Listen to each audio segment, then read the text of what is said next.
Here we go. Hello everyone, welcome to the stream. What's the song right now? Okay, a great one. A more hyped songs than the current one, if I speak. Have you guys seen the current worst songs for this year, 2025? How you doing? Yo Smeg, yo everyone that's already here. Hope you're doing great. We are going on ads, by the way. Yo Asao, how you doing, brother? Well, ads are just launching, so bear with me. Yo Adrix, how you doing, my brother? How you doing, guys? Hope you had a great Wednesday. I did not, to be fair. I know streamers are supposed to be like, yeah, everything's good, I'm doing so fine. I did have a terrible day, but you got me. You guys got me. Today will be a great stream once again. I hope so. Very fine. Well, I'm fine. To be fair, I'm fine. Just like I had a terrible day at work, a lot of stuff to do, in very poor conditions, but like it's okay, happens. And I know tonight we'll make it for it. So I was hyped about streaming tonight because last week, for those who were not here, last week we started casting, or rather recasting, the Riftlab Trials 2. The plan was to recast quarterfinals, semifinals, and finals, and we ended up having only the time to recast quarterfinals. So what I plan on doing tonight is a bit of news, meta talk as usual. We'll be analyzing, going over the top lists for this weekend in China, which we have a few interesting things to cover. And then I'll be giving you my feedback on Sett.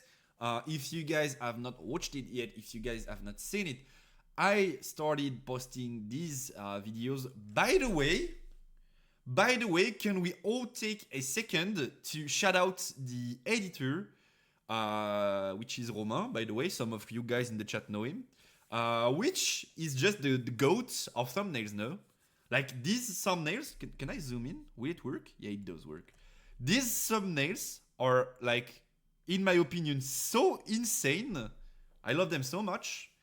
Like very like straight to the point, right? But like look so cool. I really like them. So yeah, big shout outs to the editor for the thumbnails. Really like them. So yeah, I've started posting the VODs, the videos of the Sett locals that I ended up playing. Which should I spoil you the results or not? Do you guys want to know how it ended, or do you guys want to wait for tomorrow's video to see if I ended up winning it all or not in the finals? Because spoiler, right, both videos are already out, so this I can tell. I ended up winning round 1 and round 2. Is this your new favorite TCG? Yeah, it's the best TCG I've played ever. What I usually say, and I will repeat myself over and over if needed, is I think, in my opinion, it's the best TCG I've ever played. In terms of like everything, games mechanics and all. And what I'm certain of, and like no doubt, in my opinion, is that it's the best set one for a quote-unquote major TCG I've ever played. Like, no vanillas, almost.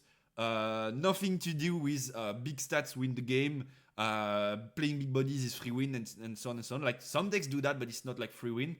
And yeah, by far, the best set one for any major TCG ever.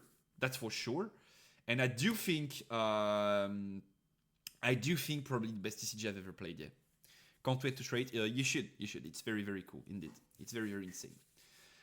So yeah, as I was talking about before the ads, and I don't know how many of you guys were getting an ad. So we will be talking Sett since I played it at locals last weekend. So I'll be giving you a bit of feedback on how the deck works. Was I happy or not with the list? Spoiler, I was very happy with the list. It worked exactly the way I wanted it to.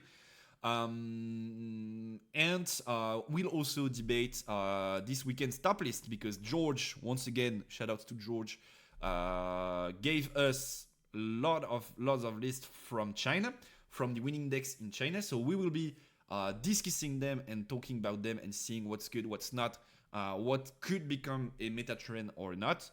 Spoiler alert for those who follow me on socials and on the stream often. There's something interesting to talk about. If you've seen this IRL list, we have something to discuss here. And then we will be focusing today, the big part for today will be to recast these Riftlab Trials second edition games, because last week we were supposed to do a quarter, semis, and final, and we only got to do quarter because I love to speak too much. So today I want to go for at least semis and final, and if we have time, which is like not a given, but maybe, I would love also to cast this game, which is Sett versus Katchouze, and which could be a great way to like put real game situations on what I'm going to talk about regarding my Sett decklist and all. So I think that's what we were doing tonight. Also, we do have less news. Last week was a lot of news with everything regarding organized play and the Words bundle being announced. So we had to talk about this. This week there's way less news. The only news article that we got is something confirming where you can meet the Riftbound team in upcoming events around the world, but we don't have a lot of information on what to do there. Basically, they're just saying, like, confirming, quote unquote, that they will be there, but like not a lot to talk about regarding regionals, regarding official tournaments. Might as well be demos, but we're not even sure about that. So we don't need to talk about this one, I think. Not that it's not interesting, but these are things that if you are interested in Riftbound and you follow the competitive scene, you already know about. So this is something that we won't be talking about tonight. If you have any questions, of course, go talk in the chat, and I will try to answer my best with the intel that I already have. It's your fault if the R stops One Piece to Riftbound. Nope, nothing to do with that. Nothing to... Well, I think I don't have anything to do with that. Maybe he's watching the streams and like not talking. This is possible, but like I did not talk with him or discuss this matter directly with him. Like nothing about that. I'm completely innocent in this matter. By the way, something else. Thanks to all the guys that follow off stream. Gives me a clue about you guys that watch the streams. Also gives me intel that this is in fact important that I mention that I'm streaming in the VODs, so you guys can come and follow here. So we had something like 10 follows or something like that since last stream. So very cool, very kind of you guys. If some of you are here, thank you, and welcome to the community. We'll be talking Riftbound meta, and also if you guys are all in on Riftbound, you're at the right place to talk about this insane game. That's about it for the introduction. What do you want to do first? Do we go for Sett feedback? Or do we go for the weekly decks review, weekly top decks review? What do you guys want to do? First one that I read in the chat that tells whatever he wants to do, we'll be doing that, because like we'll be doing both anyway. So feel free to tell me. Yo, Assad, how you doing, brother? Feels good. It was a terrible day. And I'm glad to be streaming to make up for it. So glad to have you guys here. Should we do the Sett feedback? So that's out of the way, and then we can talk like new decks. That will give people time to arrive, by the way, and to like join the stream if they're missing. So give me a second. I just give you a PNG, which in my opinion is simpler to view. Yeah, we're doing great, Assad. Thank you, brother. Thank you. Much love for you, brother. Yeah, we're doing great. We're doing very great. So let's go for a PNG first, right? My bad. I was zoning out. So this, and then I just have to pick it up here. Give me a second. Here we go. By the way, thank you guys once again. Don't know if some of you are part of it, but like if you go to decks, then deck library. You might remember that last week our analyst was at the top of the charts of like trending decks, which was This Deck is Fire, and was the analyst I played at locals. And this week, once again, you guys made it, and we are the first Sett list that is not a topping list in the trending ladder. So very nice of you guys. Thanks for giving me this kind of like advertisement. So we have like three topping deck lists in China, and then the first one that is not a top something is the set list I played last locals, which is Boar's Boss, and which is also the list I was playing for these games. Finals is dropping on YouTube tomorrow, so feel free to drop a follow on YouTube if you do not want to miss these games. These are actually let's say like chill local games, but still trying a bit. And so this time, first round, I was playing into Victor. I won. Then this round for the video that dropped today, I'm playing into Leona, which is supposedly a very tough Sett matchup. I'll talk about that later while going for the Dex review. I ended up winning, but it was very tough. It was very hard to win this game. This best of 3, and then for tomorrow's video, which will drop at 5 p.m. Paris time, I'll be playing a Sett mirror in the finals against a friend of mine that is also playing Sett, but this guy played Sett for a very long time, so he's way more experienced than I am at the deck. And spoiler alert, this is one of the closest best of 3s I've played so far in Riftbound. Game 3 was insanely close. It kinda everything was played on a 1 might difference, is what I can tell you without spoiling you. So if you guys want to see a very good game of Riftbound, I advise you to go watch game 3 of the video that's dropping tomorrow, which is a Sett mirror in the finals, and it was very interesting. And by the way, today we are picking which deck I'll be playing at locals this Saturday, or actually Friday, maybe this time, but like whatever. We are picking which deck I'll be playing. I'll give you the choice. You can, like, we'll do a poll or something, and you guys can choose between 3 decks that I was thinking about. Yeah, that would be very interesting to try out new things. So we'll be choosing this deck tonight. So regarding this Sett list, which I ended up playing, I was very happy with this list. I was very, very happy with this list. Turned out it did kind of exactly what I wanted it to do. So if you guys have not seen it, we do have a vote on how we built this deck, what was the point of this deck building, and what we wanted to do with it. If you guys want to watch it, you can just like go in on the main channel, click on the video, the Sett video, and then you can scroll to the description to like click this, and it will drop you exactly at the frame where I start talking about this Sett deck building, right? So you guys can watch the full talk about how I built the deck already. So I'm not talking about that today. What I'm talking about is like, am I satisfied or not, and what did I think could be a tough matchup for this deck, because that's what we are looking at, right?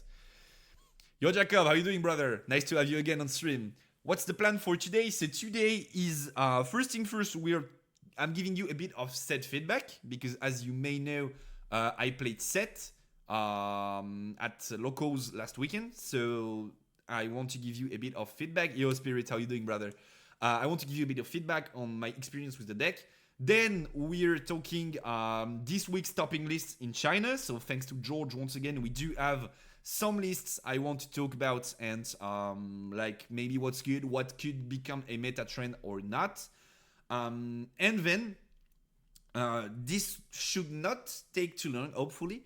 So then we can like go straight into casting the Riftbound trials that we started last week. So we did quarterfinals already, and this time I want to do semis and finals, and probably also if we do have time, cast this game of Sett versus Kaisa, because I think it could be a very great conclusion to this like Sett talk, that we watch a game and like try to read what plays could have been made, and so on and so on. So that's the plan for tonight. Hope you're fine with it. Hope it pleases you. And we are starting with the Sett feedback. Doing fine. Once again, I had a terrible day, but I know that tonight we'll make up for it, because I'm like so hyped about Riftbound streaming on this game. So I'm fine. I'm legit fine. See ya, Drix. Thank you, brother. Nice to see you again. It was great. So yeah, I was very happy with how the lists worked.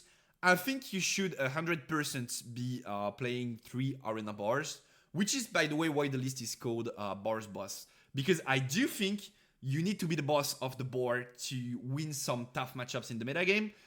First one I can think about is Kai'Sa.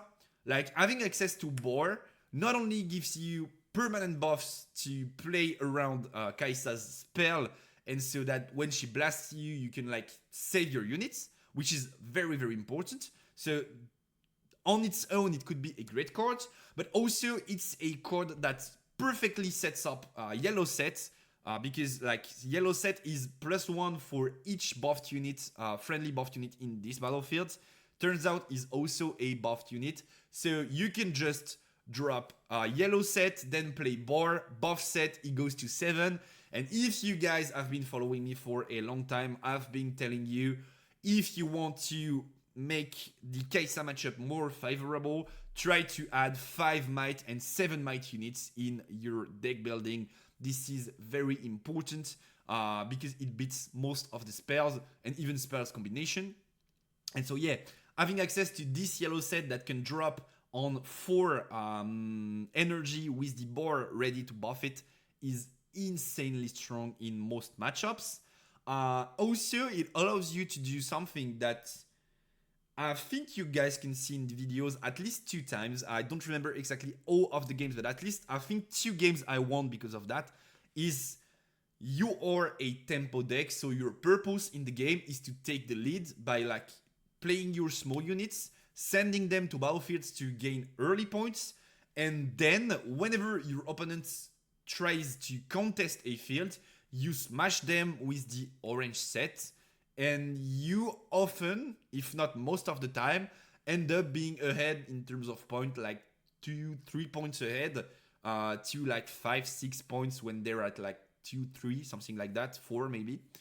And something that is very good in this deck and that I found very interesting is the ability to build a quote-unquote unbreakable field, where you use all of your small units to like push them on a battlefield. And since you have the bar in rotation most of the time, you can just like buff them, and then you drop yellow Sett. And since there are a lot of little guys buffed, is like so insanely big, and it's very tough for your opponent to deal with it, because he can't just like charm it out and then trade the rest, because there are still a lot of like small units buffed. And you still have yellow Sett if they want to go face on with something like Dead Bloom or whatever. So actually, yellow Sett was very good in this idea of holding sometimes.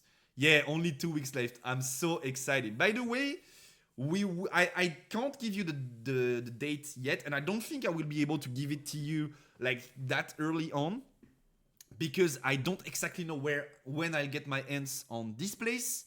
But like, it's almost 100% certain that I will be doing an opening stream, most likely before the game actually releases. So like maybe on Wednesday. I think it releases on a Friday, right? So it would be very great if I can get my hands on this place and we can have a Wednesday opening.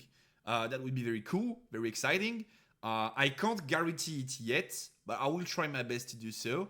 And if I have the ability to do so, I will obviously be telling you guys. So feel free to like follow me on like Twitter or maybe Discord if you guys want to get the notification, because I do think we will be having a quote-unquote pre-release opening, which will be very cool. So yeah, that's about it about the bars. Last thing I want to mention, if you guys have been there already, you know I'm a math guy. I think optimizing to every little percent you can get is the best you can do to have a consistent deck, and like so on. In my opinion, the amount of game playing 3 bars allows you to open bar, so like it's about 20-ish% more of the time, a bit more than that actually. You should open bar about like 15-16 I think percent of the game if you hard mulligan for it. So we can just like check if you guys want to make sure I'm not like using wrong numbers. Hypergeometry trick calculator. And by the way, I'm talking opening, but we should be opening like something like a case or something like that, which would be very cool. So we are on 39 cards. We have 3 boards in deck, and we are odds going deep to mulligan for it. We want at least one, so we are on something like, on 7 cards, we are on something like 45% chances of opening at least one if we are on 3 bars, whereas if we are on 1 bar, we have something like 17, almost 18. So I was like on 15, 16, but it's more like 17, 18. So as you guys can see, we have about 2 games out of 10 that we open bar, if not a bit more. Actually, almost 3 games out of 10 that we open bar because we are playing 3, when we would have not seen it if we were only on 1. And the card is so important, in my opinion, that you have to play 3 of them. And the games that you will have bar because you are playing 3 will like end up winning you so much more games than the games you will lose because you have 2 bars. So most of the time, I think it's like extremely worth it, if not mandatory. Is 3 bars not too much if most units can only have 1 buff on them? Yeah, so not really. Not really, because first thing is you sometimes lose buffs, especially on like quote-unquote bigger units. So like, let me get out the pen, actually. Give me a second. Pen is starting. Pen is here. Great. Come here, pen. Here we go. So these are units you often end up losing your buff on because your opponent wants to trade for them, actually.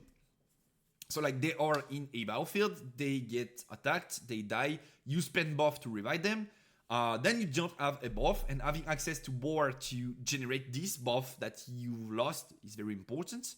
First things first. Second is, most of the time, these guys, you have the opportunity to like have them survive the long game. And since you are on like Lee Sin and Yellow Sett, which both either get buffed or buff, depending on other units having buff, you want even your little pieces of early game to have buffs. So like, I like sometimes ended up having like this guy with a buff and this guy with a buff, and then like you drop Lee Sin with accelerate, and then these guys gain +2 because of Lee Sin's effect, and then this guy becomes 4 might, and this guy becomes 6 might, because it's like 3 + 1 with the buff +2 with Lee Sin. And so all of a sudden you end up having like a great attacking force to pressure your opponent. So no, I really did like the fact that I was able to buff all of my units. Also, once again, something that is rather interesting is you can play zone game 1 to like, if you have access to too many boards in the game, you can just like discard them, then draw extra cards with it. So it's like not too bad to draw multiples. And if you don't have access to it, you can dig your deck to find it earlier, which is also very good. And in the other games, in matchups where bar, quote-unquote buffs, but like bar is not so important, you can side them out and like just keep 1 or maybe 0 for like these cards. So actually, I think 3 bars is the way to go, and I really, really liked it while playing last weekend. And so I'm not spoiling the results of the tournament, but you guys know I was at least in the finals. I really love the list. These, I think, the most important parts of the deck. Thank you, Swix, for the photo. Nice to have you here. Hope you're doing great. Hope you're having a great Wednesday. Welcome to the stream, brother. So I think the most important parts of the deck, which end up becoming his weakness, is these cards. Oh, my bad. This is like very thin. How do I get it bigger? Give me a break. Okay, here. So this,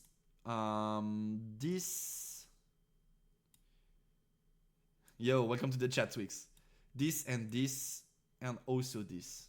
So these 15 spells, like, yeah, spells, or I think the most important part of the deck, in the way that your deck is very good at generating bodies, at generating stats, which is might.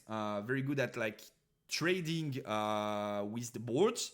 But what you're not very good at doing is not being predictable. Like, in a way, if your opponent is used to playing against Sett, or at least has some theory about how to play against the deck, they will basically know kinda everything you can do.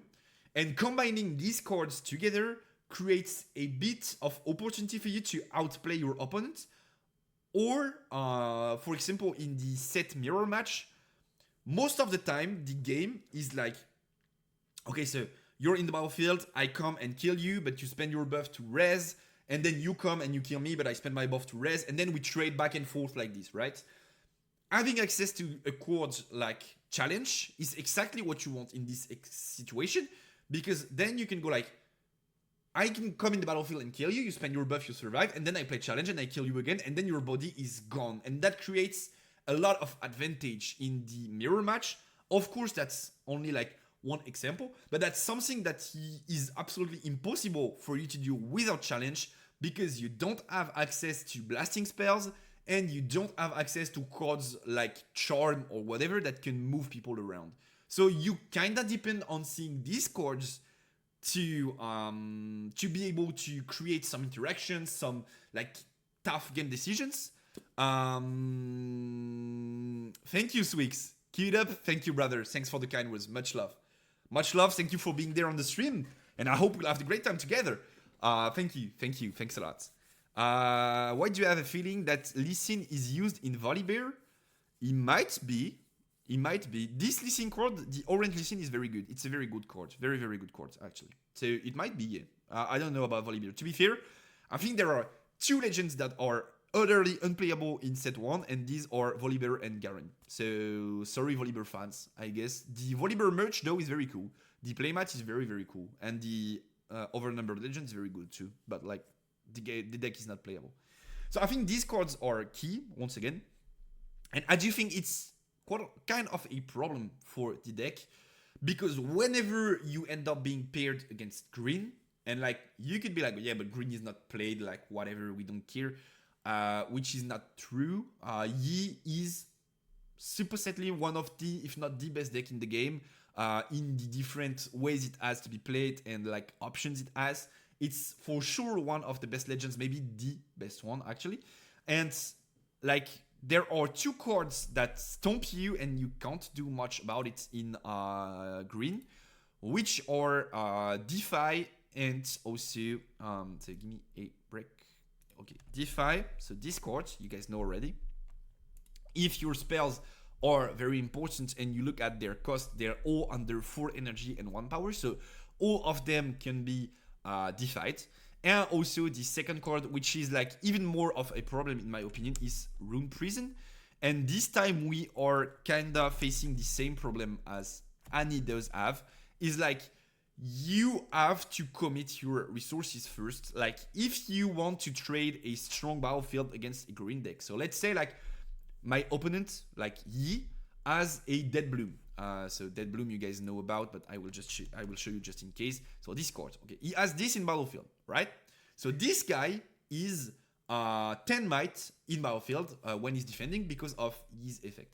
You want to go trade him, and like he has 1 or 2 mana open, 2 energy open during your turn, okay? So you have to buff this Sett to like 16, orange Sett, so this guy. So what you want to do is spend the buff, he goes to 8, then buff him with like whatever Pit Rookie, for instance. Then spend the buff, he goes to 12. Then you want to drop something like Kinku or just use the Call to Glory in your hand to go to like 16, 15 might, like this 15 plus area, which even if he has a buff in hand, he can't buff enough to have this beat your Sett, right? So you go to like spend everything, you play your cards, you spend buffs and so on. You attack, and then the guy just goes Rune Prison and you're doomed. Game is over. Because this stuns your Sett.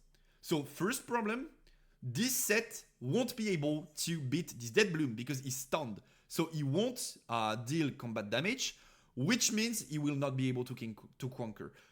Other big problem is that most of the time, when you are taking a risky trade with this orange Sett, you have a way to quote-unquote accelerate him either by showstopper or first mate, which allow you to, like, if he dies, you spend his buff, you retreat him, but it keeps every might he gained from his effect because he did not die. It's still the same unit. So if you spent like 3 buffs, he still has plus 12 might. And then you go like first mate, you restand it, and then you go again, and then this time you win because you baited everything the first time. But when he's stunned, he ends up being stunned until the end of the turn. He does not deal combat damage this turn, here you guys can see. And that's the big problem, because there's absolutely nothing you can do about it, and you cannot play around these cards in the sense that you have to spend your resources first, and then you get stunned. So I think both these cards, Defy and Rune Prison, are a big problem. And if you guys are thinking Rune Prison is not a card in the metagame and you will never be paired against a guy that plays Rune Prison, you are in the wrong, because this card is one of the strongest green cards in the game right now, and it's being heavily played. It's becoming heavily played to counter Rampy, because it's the exact same for Rampy. If he spends all of his energy to play something like Dead Bloom, and then you just like play Rune Prison on it, his whole turn is kind of gone, and you're in a very good spot. So this card is becoming like more played than it ever was. And it's a big problem for Sett. Yo, Selena, how you doing? Selena, sorry, my bad. How you doing? Nice to see you again after last week. Hope you're having a great Wednesday. So yeah, I do think that like Sett is very good. Sett is very, very good. It's a very good unit. It's way harder to play than people think. It's actually, I would say, in the top 3 hardest decks I've played so far. Because not only do you need to think about how to optimize digging your deck through battlefields, through like draw power and stuff, Hidden Blade your own bodies or not at the cost of a rune, playing an Iden, and blah blah blah blah blah. But you also need to be thinking about your curve, because sometimes you need to save a body to with your legend effect to like have some pressure on next turn. And sometimes you need to don't do it because you need the curve to play some cards next turn. So this is something you have to consider, and it's a bit of a balance that you have to find. Rune Prison should be also good in the E-Mirror. Yeah, exactly. That's why Rune Prison is being heavily played these times. Feeling better as we are getting closer to the release. Yeah, indeed. I'm so happy.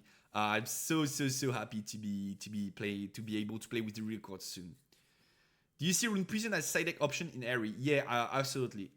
So just to give you a bit of insight, I've not been playing Ari so much. Because of like trying out new decks at locals and the series and all, right? But like, in my opinion, if you go to this area list, you should probably take out one Sprite Call and maybe like one Consult or one Sprite Mother, but like I'd rather say Consult, to put these 2 Mundos in the main deck. Because they're like so good in like Kaisa, big body, like quote unquote mech Kaisa and all, like mega mech. These are so good, and you can like just pitch them game 1 if they're not good with the Warrens. So you should probably like play these 2 Mundos in the main over like one of both. And then you should like probably like be on 2 Wind Walls and 3 Rune Prisons in the side deck, because like Rune Prison is so good into E and Sett that you kinda have to play it, in my opinion. As of now, because the format is changing every week. Right, but yeah, it's a very strong option in Area 2. And so yeah, talking about Sett, if you guys, so I'm working on a tempo video, which is like trending. Give me a second to find Sett again. Yeah, here it's a guy. So I'm working on a tempo video, but if you guys want kind of a preview of what the tempo video is going to look like, so basically there are three big resources in Riftbound that you should keep in mind at any time and think about and balance them. It's card economy, the amount of cards you have in your hand, and the amount of runes you have open. So basically, you could call them resources in a way. This is the first thing you need to think about, right? If you don't understand this, feel free to ask questions, because it's like, I think it's the most important concept in understanding Riftbound and how to play and pilot your next turns, right? So first concept is resources, cards in hand and runes available, all right? Second thing is tempo. So tempo is what I have on the board, be it units in a battlefield, or sometimes even more important, units that I have in base that will be able to pressure next turn. Let's say I'm against Yi. If I have a unit in base, in the battlefield, and then one unit in base, I'm like not so ahead in tempo, because if he goes like anything to beat my unit in battlefield and then charm and then kills my unit in base, bringing it in the battlefield, I'm like naked in terms of board presence. So resources, board presence, and then the third thing is points, which is like, am I ahead? Am I going second? So there are a lot of things you have to consider in this like section, but it would be like, did I go first or second? Because if I went first, I'm a half point. I'm at a half point advantage. So like 1, 1, 2, 2, 3, 3 up until 8, but I'm the first one that goes to 8, so I have a half point advantage, right? And what's the amount of points every player has in the game? Do I have a 1, 2, 3, 4 point lead? Do I have a 1, 2, 3, 4 point deficit? And depending on this resource, I have to be careful. And these three big things, you could call them a trinity of some sort, right? So resources, tempo, and points kind of balance themselves together, but depending on the timing of the game, some of them are more important. At the beginning of the game, resources are extremely important because you will need them for everything you do to like gain tempo and then gain points. So basically they're at the beginning of everything, but the longer the game goes and the closer you get to the end, resources become less important and tempo and points become more important, because what's important is not that you have like 10 runes open last turn, is that you are able to win because of your board and because you are 1 point away from victory. So I think Sett is one of the decks that forced me to have the most balance between these three resources, because sometimes you have to play games with like very few resources but very high tempo. So like maybe I can give you a preview of the finals, right? Exclusive preview. Do you guys want an exclusive preview of the finals? This is something that I can show off with like examples, and sometimes like images are better than words, right? So give me a second. I will just show you a quick preview so you guys can understand what I'm talking about. I will try not to spoil you the final result though. Yo Mosen, how you doing, my brother? We were talking about Sett, which I ended up playing last week at Locals, and then we're talking about the new decks of the week, and then we're watching Riftlab Trials, so a big night for us. Will be very cool. Where's the video? It's here, right? So something very interesting is like game 2 of this game. So this is the start of game 2. I'm not telling you who won game 1, who lost game 1. Oh, sorry, it's written here, but like whatever. You guys, I will try not to spoil you. And this, I think, is the end of game 2. And so this is where game is switching, right? So this is kind of when I win. It's cubes, but because I have so much of an advantage. Look at runes. Like, look at my board, all right? Look at my board state, which is like Kinku Monk, Sett, Pit Rookie, and then C3. So we are some turns deep into the game. Like, this is maybe like turn 9 or turn 10. But in this game, I really felt the need to push hard on resources and be like very low on resources every turn, because this is the way the game needed me to play. This is the way I needed to play the game to apply enough pressure to be able to win it. And like some other games, so if you go like game 3 maybe, we do have a lot of runes. It's the exact same matchup. We are the exact same players. And furthermore, these are the exact same battlefields. This is when you spend above draw 1 and like when you hold draw 1. And like game 3 is once again, but like opposite players, when you hold draw 1 and spend above draw 1. But as you can see, we have so much more resources. And this is because depending on your opening end, depending on the board state, I feel like Sett is one of the decks that needs you to understand best the three concepts that I was talking about and balance them perfectly between one another to like get the correct tempo in the game. Because this is what we call a tempo deck, but to have tempo, you need resources. To generate tempo, you need resources. And depending on your score, on your points in the game, you won't need to go at the same pace every game. So like that's very, very interesting. I think it might have been one of the toughest deck I was playing, actually. So yeah, it was very interesting. Maybe if you guys want, we can like I can give you a preview of game 3. We can like either like go fast on the news and stuff and like go for rebound trials, or we can watch the game 3, which I think is very, very interesting in terms of decision making and stuff. Or maybe we can watch it next week, like whatever. If you guys want to watch Sett gameplay, let me know, maybe we can watch it together. So I give you a bit of a preview on the video releasing next week. Next day, so tomorrow. Or we can just go fast on the news and like go to something else if you guys are not like Sett fans.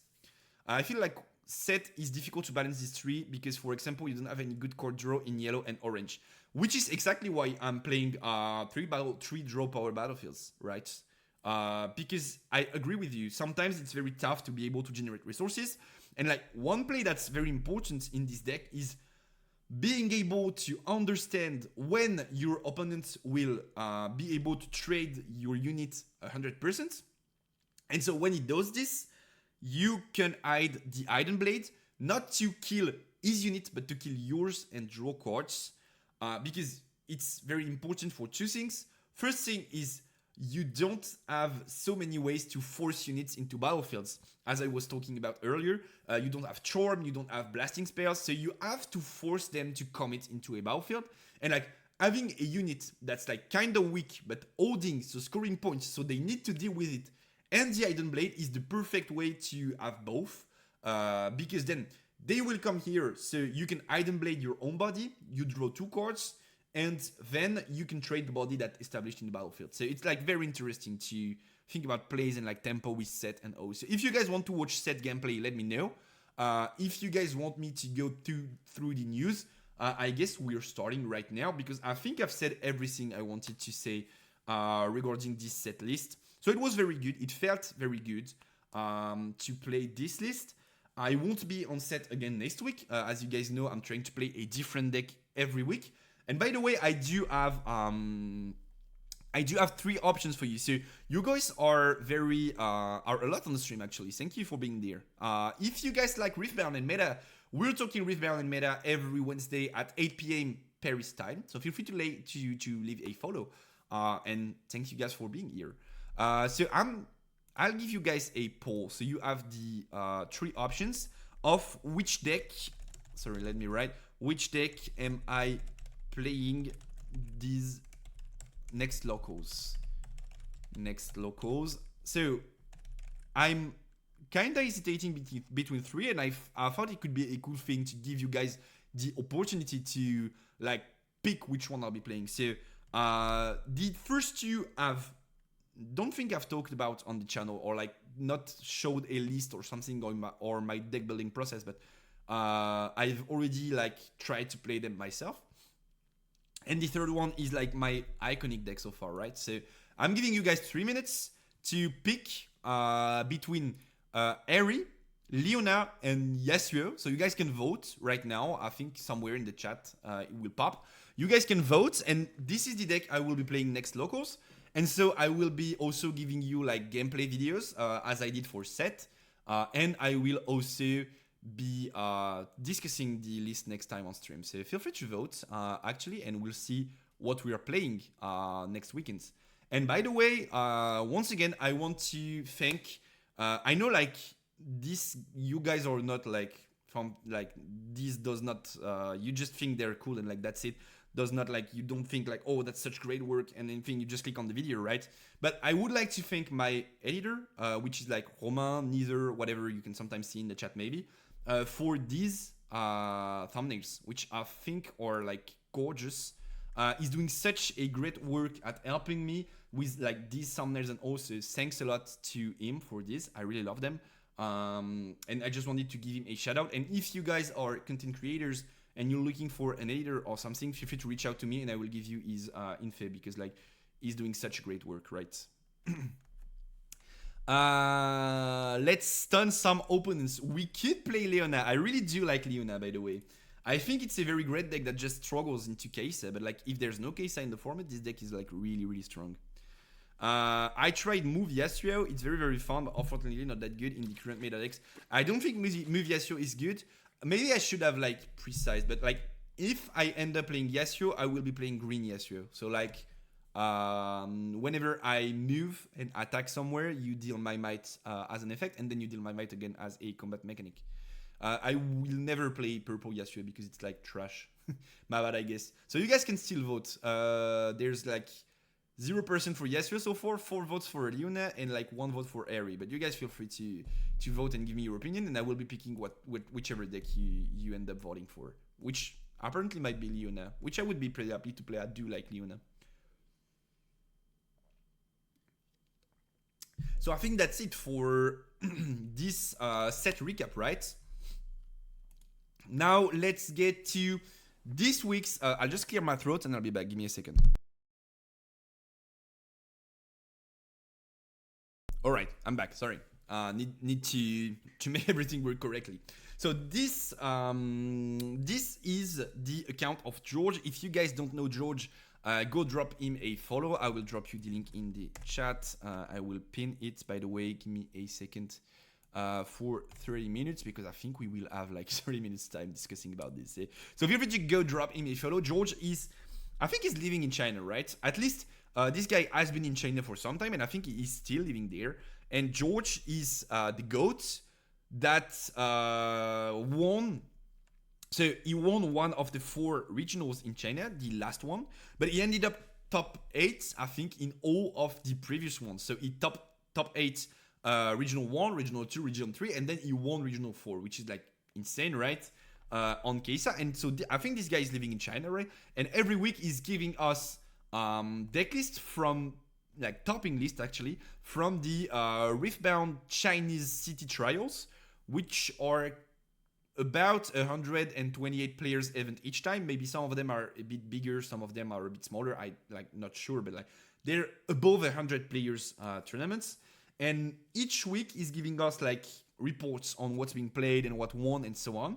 And so what we're doing each week is that we go over these lists and I talk to you about what's going through my mind watching these lists. Some of them I'm discovering with you, some of them I've already seen on socials. And so I'm like, okay, I think this is good, I think this is not. You should probably play this. And then we are discussing like if this is going to become a meta trend, like we're going to see this kind of list more often, or if it was just a one shot. By the way, something that I need to talk about before we start watching these lists is most of these tournaments are best of 1, if not all of them. So we'll just take them as best of 1 tournaments, which means some games are a bit like you can win because you eye roll, which is like not so often in best of 3, right? And I think only the finals are best of 3. So let's go for this week's topping lists. And the first one is the Victor one, which I think is very interesting and something I really wanted to talk about with you guys.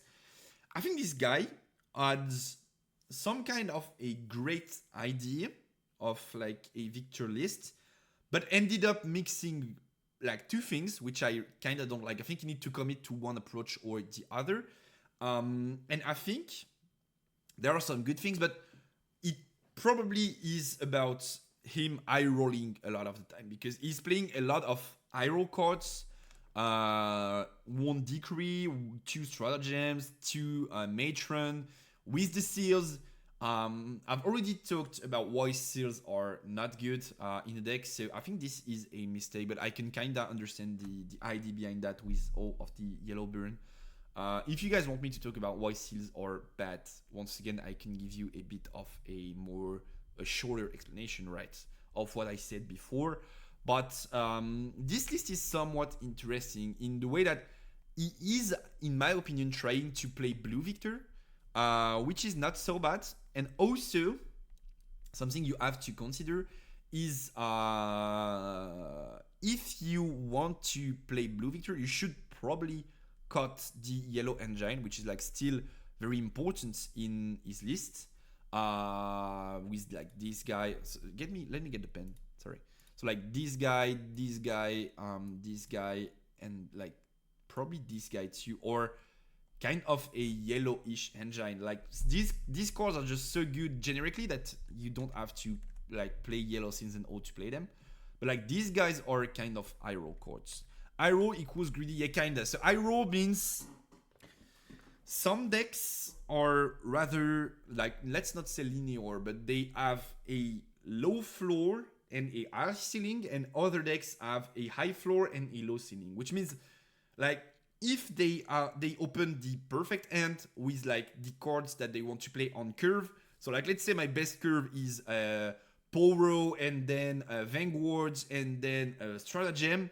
Well, I have a shot at hitting them. I'm like insanely strong, but if I get them in the wrong order, it's like very trash. And also one of the big problems of Victor is it does not have a way, like a very good way to cycle through his deck. And so when he draws cards like these, also this in the early game, these cards are stuck in his hand for a very long time in the game, and it can be become troublesome.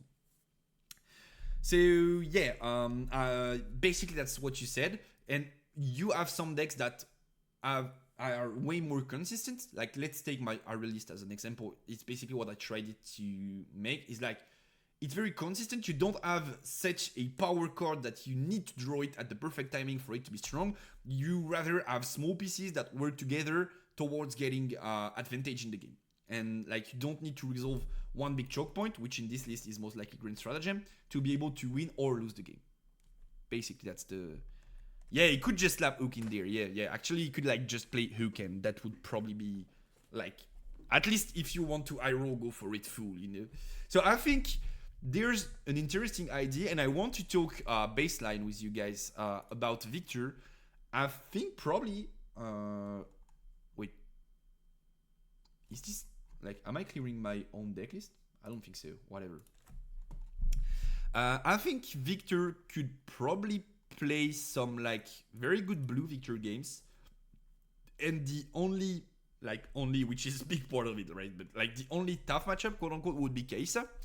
I think you could still have a decent time against Kaisa. Like, not a favorable matchup, but you can still outplay them. I would be surprised if you see Hook Victor before Sett to release. I think Hook Victor is not, like, trash, but I don't think it's good neither.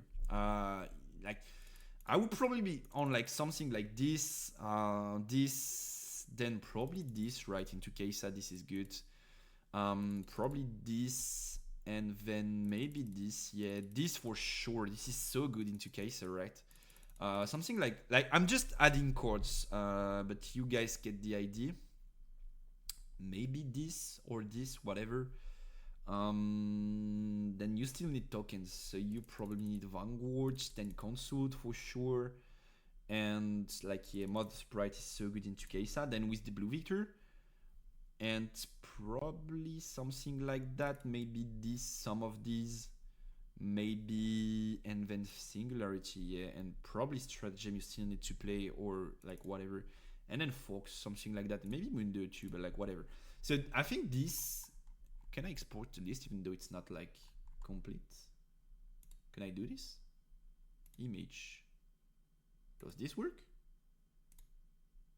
Ooh, it does. Great. Give me a second. I'll just show it to you. Here we go. So of course this is not a complete deck, but it's kind of the baseline of something I would consider if I was a Victor player, and maybe someday I'll try Blue Victor at locals, because actually I think the deck is rather interesting. Of course, the big problem, or the bigger problem, is that you have to face Kaisa, and Kaisa can just blast this guy because of Falling Store. But I do think you have a lot of options to play around this actually, with the Retreat, which is an excellent card, of course, and also you don't need this Victor. Like, if he gets blasted, then let it be. It's like whatever.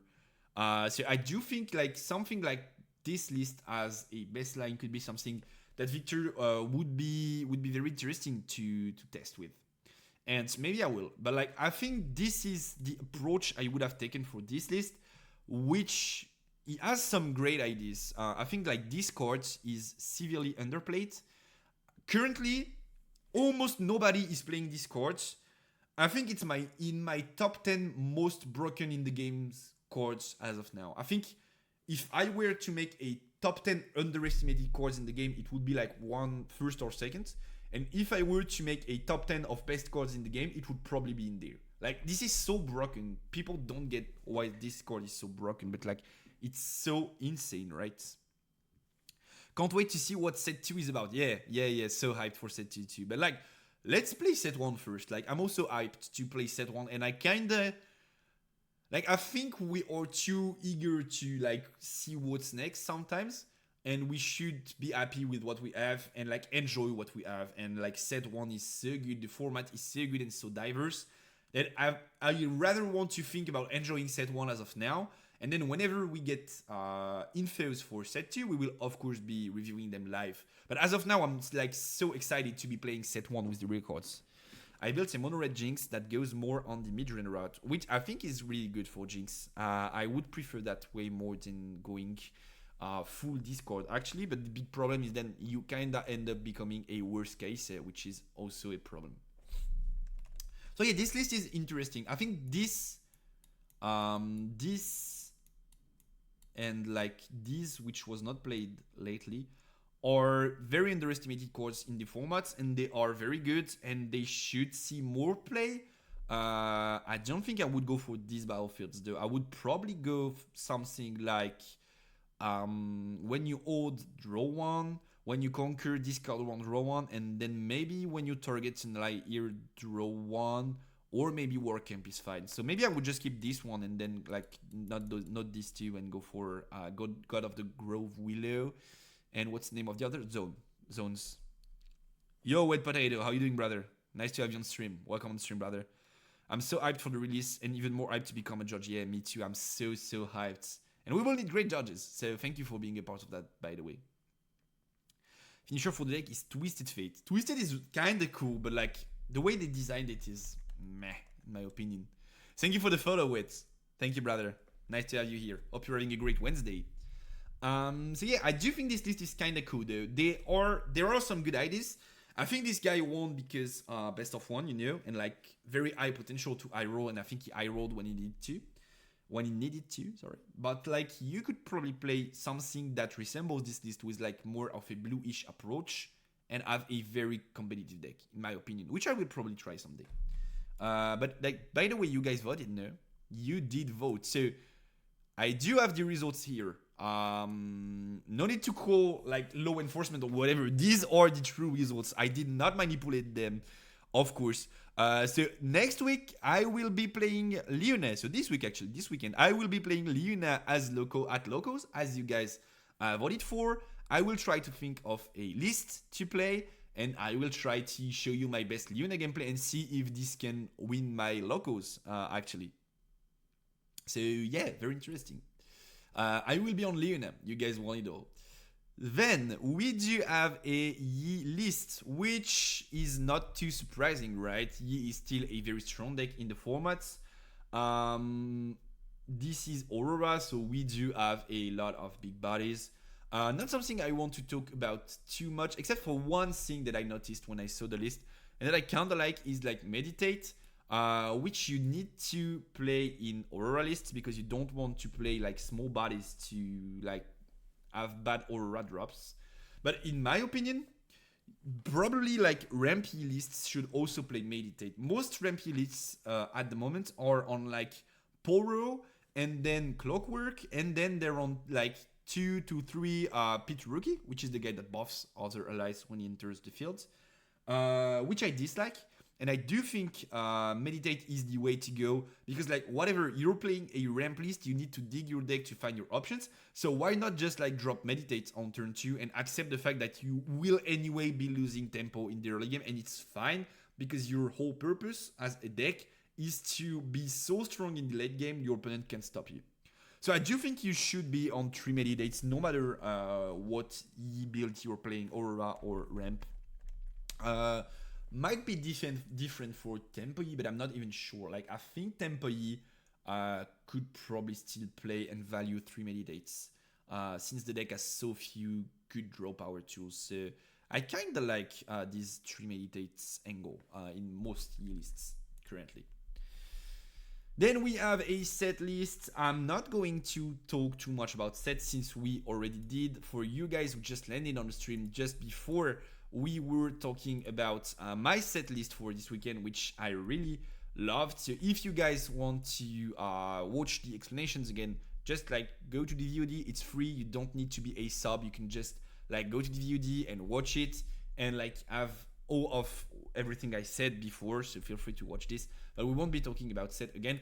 Just one thing that I want to talk about that is rather interesting is I think people are realizing how strong this stun mechanic is right now, and which is why I do have hope for Leona too. I think people are just realizing how strong this stun mechanic is because this guy included a face breaker in his build, and this card is very strong too. So it's a card that you can hide, or for 2 energy, you can stun both a friendly unit and an enemy unit in a battlefield. And so like most of the time you do this when you're in control, you hide it and then they come to trade you and you just stun both. But since you were in control, you stay in there, right? And they go back to base. So that's a very good card, and I think people are just realizing how strong of a mechanic stun is in the game overall, and how good Rune Prison and Facebreaker are. And I think we will see more of these cards, probably like side deck, but maybe even main deck, as you can see here. Also, these guys suck in Sett. Like you should never play these guys in my opinion. Maybe Kiana in a full Kaisa meta, and like not even sure, right? They're just too slow. And then we have a Kaisa list that is going back to more control, which I like. I think it's the best Kaisa build so far. Big problem is that you have a very tough time into Yi. I don't think there's a way to make this matchup like favorable. I think like Mega Mech lists for Kaisa and like Time Warp lists for Kaisa that are built to beat Rampy just give you like more of an even matchup, but it's still favorable for Yi. It's like 55-45 for Yi, or like something like that, or maybe 50-50 if you have a good opponent. So like you don't even get such an advantage. You have to rely on drawing your warps, drawing your mechs to make the deck work properly. And then in other matchups, it could like punch you very hard. So I really do like a more consistent blast heavy approach with the rain in the main deck. And I think you have to accept the fact that you will struggle into Rampy and maybe try to find solutions in the side deck. But I think you have to accept the fact that game 1 into Rampy is like lost or close to lost. And then you have to win game 2 and 3 because of your side deck and not like main deck horrible cards that are like very bad into other matchups. Also, once again, I do think that this card is shit. Like, I see everyone playing Time Warps. Quick warning from the Ministry of Earth and and Daycare. It's not because a card gives you dopamine, adrenaline, whatever you want when you resolve it, that it is a good card. And when people say, I play this card because it feels good, then most of the time it's the exact reason you should not be playing it, because you will be so biased by the fact that when you resolve it, you're like, oh, this just won me the game. But like you will forget about the whole build-up that got you there, and you will not realize that yeah, Time Warp won you the game, but you were already ahead, you already had control over battlefields, and that's the exact reason Time Warp won you the game. And if you did not have this control, this Time Warp in your hand would have been a dead card. But for some reason, people tend to be biased toward the idea that whenever one card, by resolving its effect, wins you the game, it won the entire game alone, which is not the case. Like, Time Warp is not gain 8 points period. That's not the effect of Time Warp. So you need a build up to get there, and you have to not forget about it when you're considering whether Time Warp is good or not. So you guys can be like, I need my adrenaline, I need my dopamine, I need to like resolve this card and win the game. But this is not like the way you have to think about the card, right? If you want to be competitive. That being said, if you guys want to play what you like and have fun with it, then do whatever you want. We're not talking about the same thing, of course. I'm not saying like you should never play Time Warp, you're a dumbass if you're doing so. I'm saying competitively, Time Warp is not and will never be, in my opinion, a good card. You guys have the right to disagree, and we can debate about it. But like, I think as time goes on, we will see time warps disappearing from lists because Discord is just not good. In my opinion, you guys have the right to disagree once again. So yeah, these lists were pretty interesting. And then we do have another batch of lists from China. So we will also go over these ones. And then we'll go to casting the games. What time is it, by the way? It's like 21:10. Okay, very interesting. So I think by like 21:30 or 21:45, we can be done with these lists. And then we can just go to casting. And then we have about 2 hours to watch both games, which I think will not be like too long, knowing myself and how much I like to talk. But should be enough, though. What would you play instead of Time Warp, another Kitchen Rain? This is an interesting question. You could just like play more Yordles, like have a more consistent deck and consistent approach. You could play another Mundo to like make it more likely that you get him in game 1 and then you can side both in game 2 if you don't want to. But yeah, another Rain is definitely a good option. You could play a third Retreat too, which is sometimes very important. You do have quite a few options actually, but like I would never ever play Time Warp in my deck, and I don't think I ever will. Maybe because of a challenge, like you guys pay channel points or something, and then I end up having to play Time Warp and to build a list that would make Time Warp work. But like, there's no way I would play it of my own accord, right? So something very interesting once again. This is a Jinx list that ended up winning a tournament in China, a city challenge once again. Very, very unexpected. I think we have big Jinx fans in the chat. So not to like be thanks for using your channel points, Mosen. Not to like be in like such a showstopper in a way, to be like a set man, right? But I don't think this list is actually good. But I do like some of the ideas involved in this list. So basically, the whole point is be a hyper aggressive deck. So hyper aggro, a lot of small bodies that can somehow become like really strong in terms of might and whatever. In that sense, we have the Teamer, which is a body that you can play for a power and then goes to 4 might.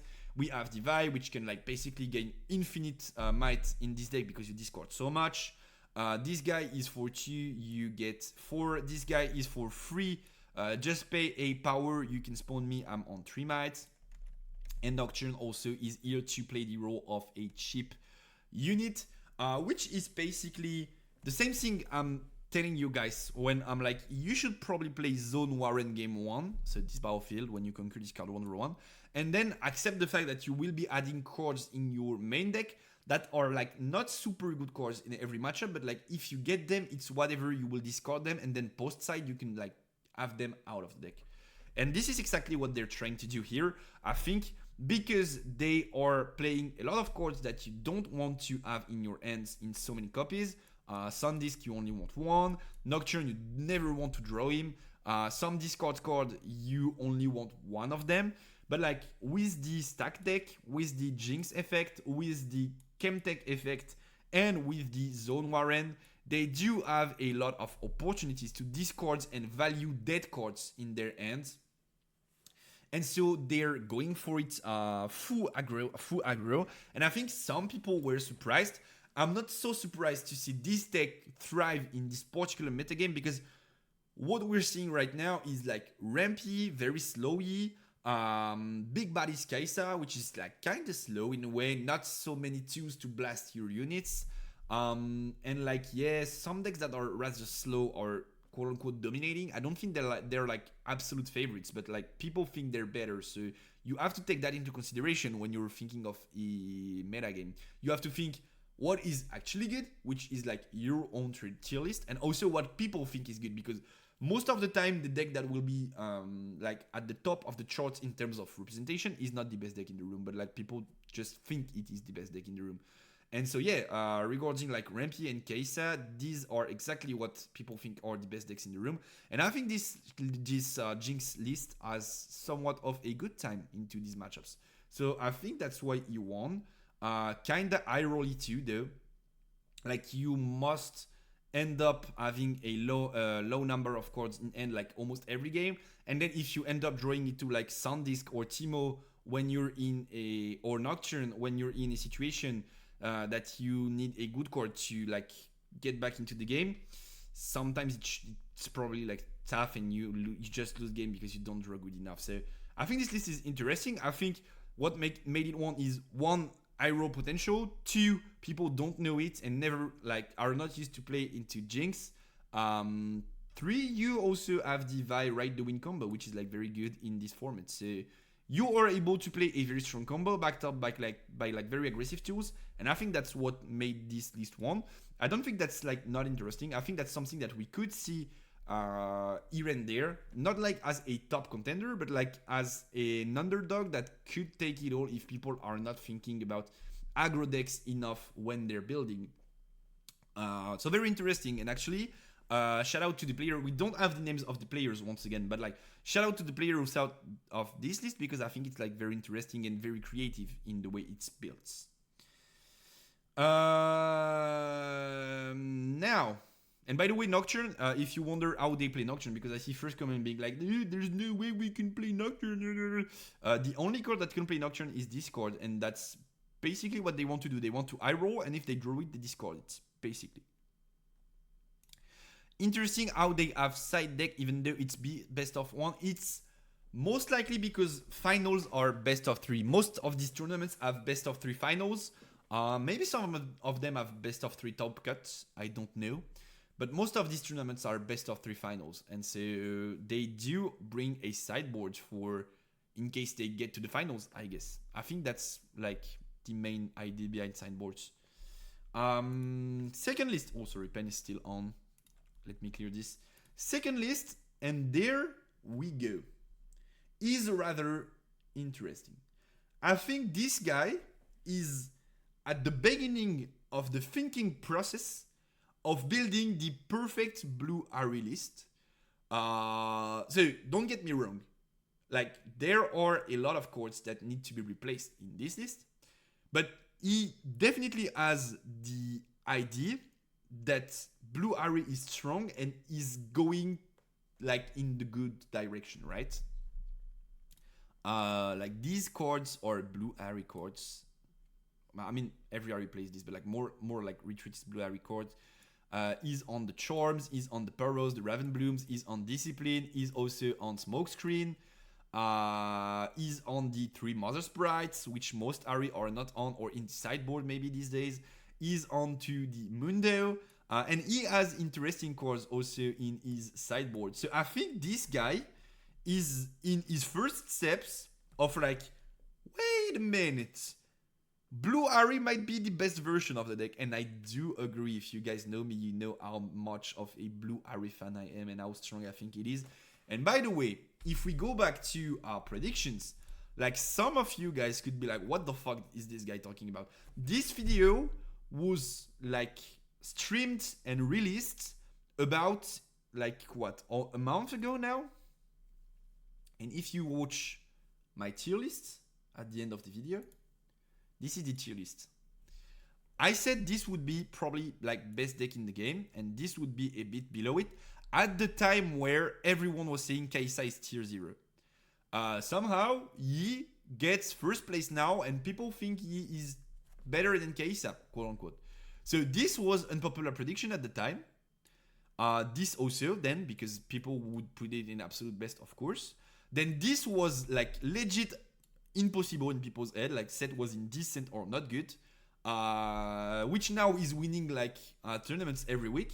So the only unpopular prediction that we need to add to the list is Ari, blue Ari, not Time Warp Ari, being one of the top decks in the metagame, and then we will be 4-on-4 on unpopular predictions. And that, my friends, I'm kind of proud of, because to be fair, I think I analyzed pretty well what the set looks like and what are the strengths and what to play around. But still, sometimes people decide to ignore something that's very strong for whatever reason.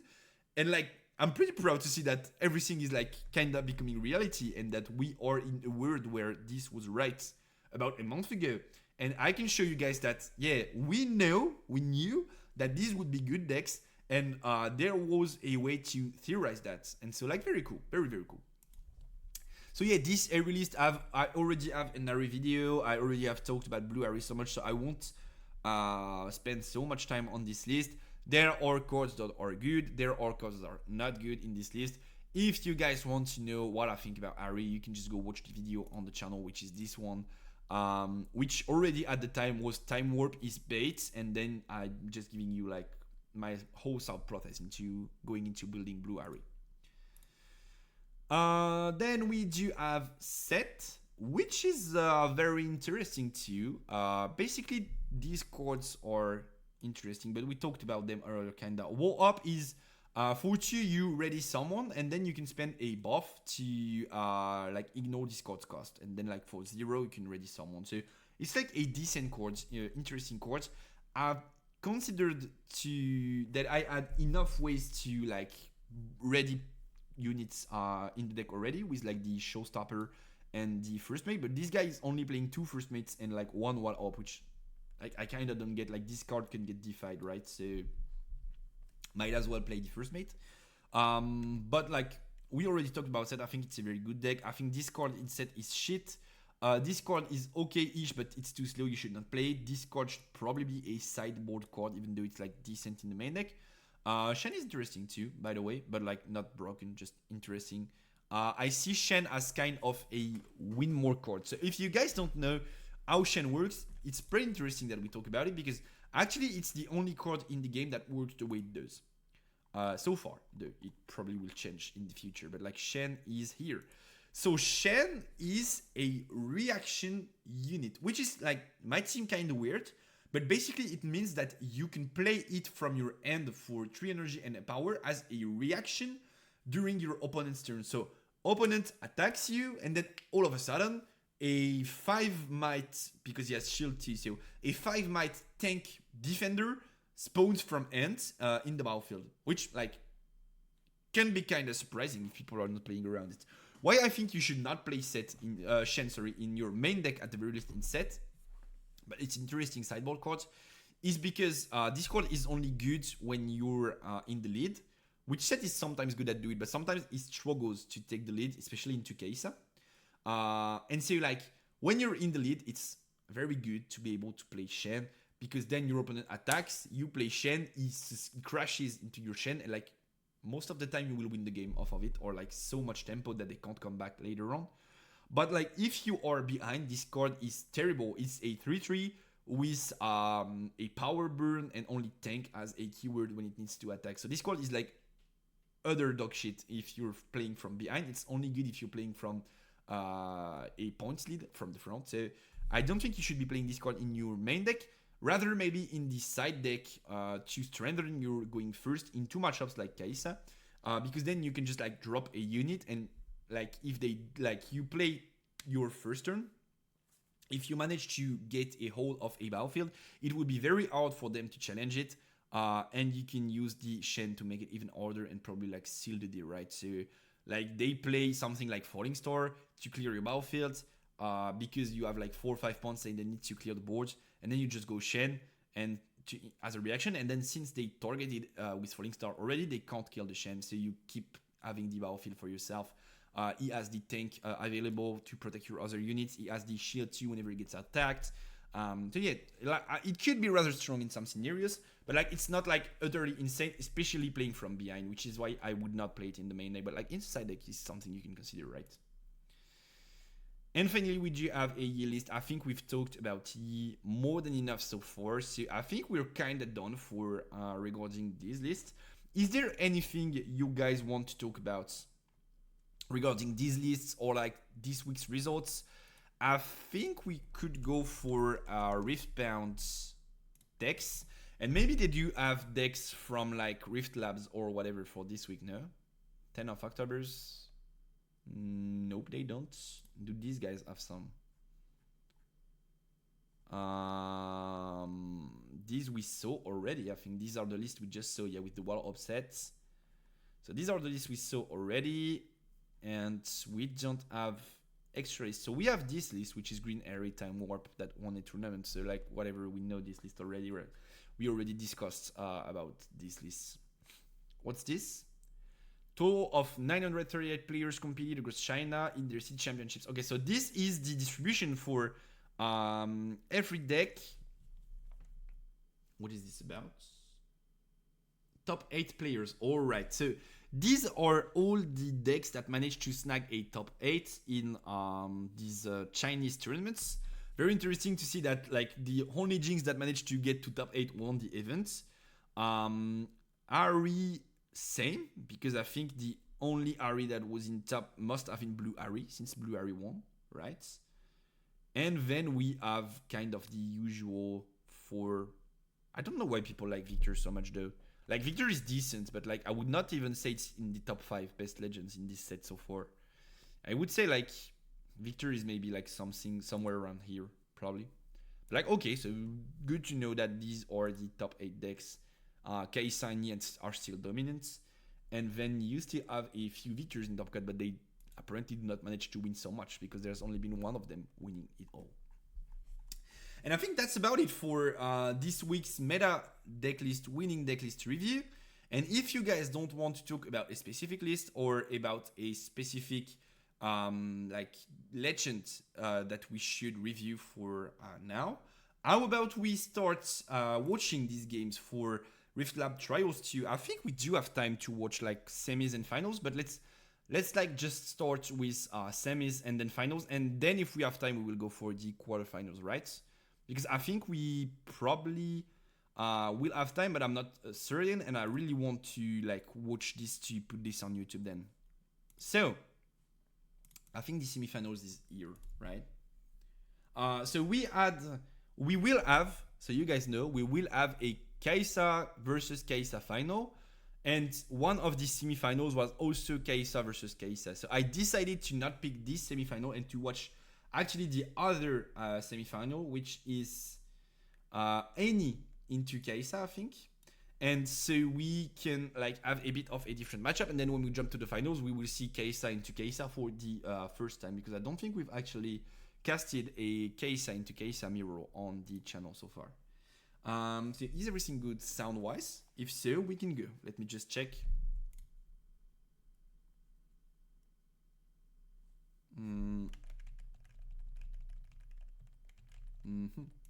So here are the reps for semifinals. So as you can see, we do have Kaisa into Kaisa, and we have Annie into Kaisa. So we will be watching Annie into Kaisa, and then whoever advances to the final, we will be watching the finals, obviously. What's interesting is that I did play Annie last week, so I do have a bit of feedback on how you should play the matchup, but I've not run into Kaisa yet. So there's something I want to see, and people say the matchup is rather tough, so we will see if the matchup is like that tough or if it's winnable and you just have to like play a certain game plan or whatever. So we will be watching these games, we will be analyzing them together, we will be casting them together, and we will be discussing plays for semifinals and also finals, and then probably we'll be watching quarterfinals if we do have time. So I'll go ×2. You guys don't have the sound, so it should not be a problem. And then I'll pause whenever I want to talk about a specific setup, right? Everything fine for you? Here we go. Oh, my bad, did not play. And I still have my friend the pen next to me there. So one big problem that we already noticed is that we don't have access to the amount of cards in hand, which is a pain, but like it is what it is, you know.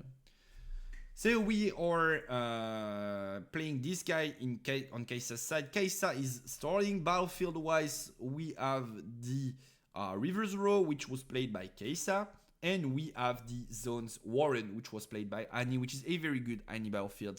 So you could play game 1, so you can make like riskier choices in like your deck building, but like it's overall a very good Annie battlefield, and you could also play it like game 2 or 3 or whatever. I would not be so surprised, because this battlefield is very good in Annie. On the other side, reverse row is most likely the generic battlefield for Kaisa, and also it's a strong option to play around Vi, because whenever Vi comes in, you can just like move out, and so you don't lose your body, and then you can trade back into Vi, which is where you get caught off most of the time by Vi. So I would say win conditions are fast. on this side of the board. Vi wins, probably, like resolving this combo once. Like Vi goes to Infinite Might, can't get blasted, gets their scores, ganks their scores. Most likely very important in the matchup. And then this guy wants to slow down the game. Slow down. And if he gets to a spot where he can just like blast basically everything Annie is doing, then he probably is in a good spot, I think. So let's see.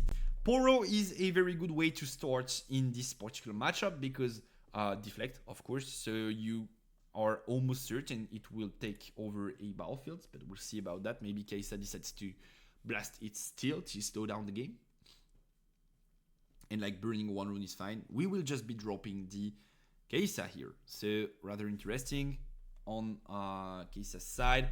Annie will be accelerating Kai'Sa herself to force this card out of the battlefield, or Kai'Sa will let it die to draw, depending on her end. But like, you get the free trade, you get the conquer, you draw a card, and then if your opponent decides to go here, you will just have the opportunity to retreat this Kai'Sa because of the battlefield, and then conquer here, and then draw one, discard one. So very good move here from Annie. Also spotting that Kai'Sa is fully tapped, which might not be the case so much in this game. So very, very good play from Annie here, recognizing that Kai'Sa does not have an option to blast this champion, this Kai'Sa champion, and then playing it here to take advantage of the situation. Very good play from Annie here. I like it a lot, actually. Body will be retreated. Then we go on to score 2 points this turn, which once again is very important that we go fast in the game. We take the lead early on. And then we will have a Kai'Sa into Kai'Sa showdown, which will end up with Kai'Sa being retreated. So basically how this works is like, the first thing you have to declare whenever a showdown starts is triggers. So you cannot wait for your opponent to activate any actions, and so you don't want to take any risks regarding this Kai'Sa. It's so important in your strategy. Like, let's say your opponent attacks, he goes like, do you have any triggers? If you say no, and he goes cleave, you won't have the opportunity to trigger the battlefield again, because triggers are meant to be declared at the very start of the showdown.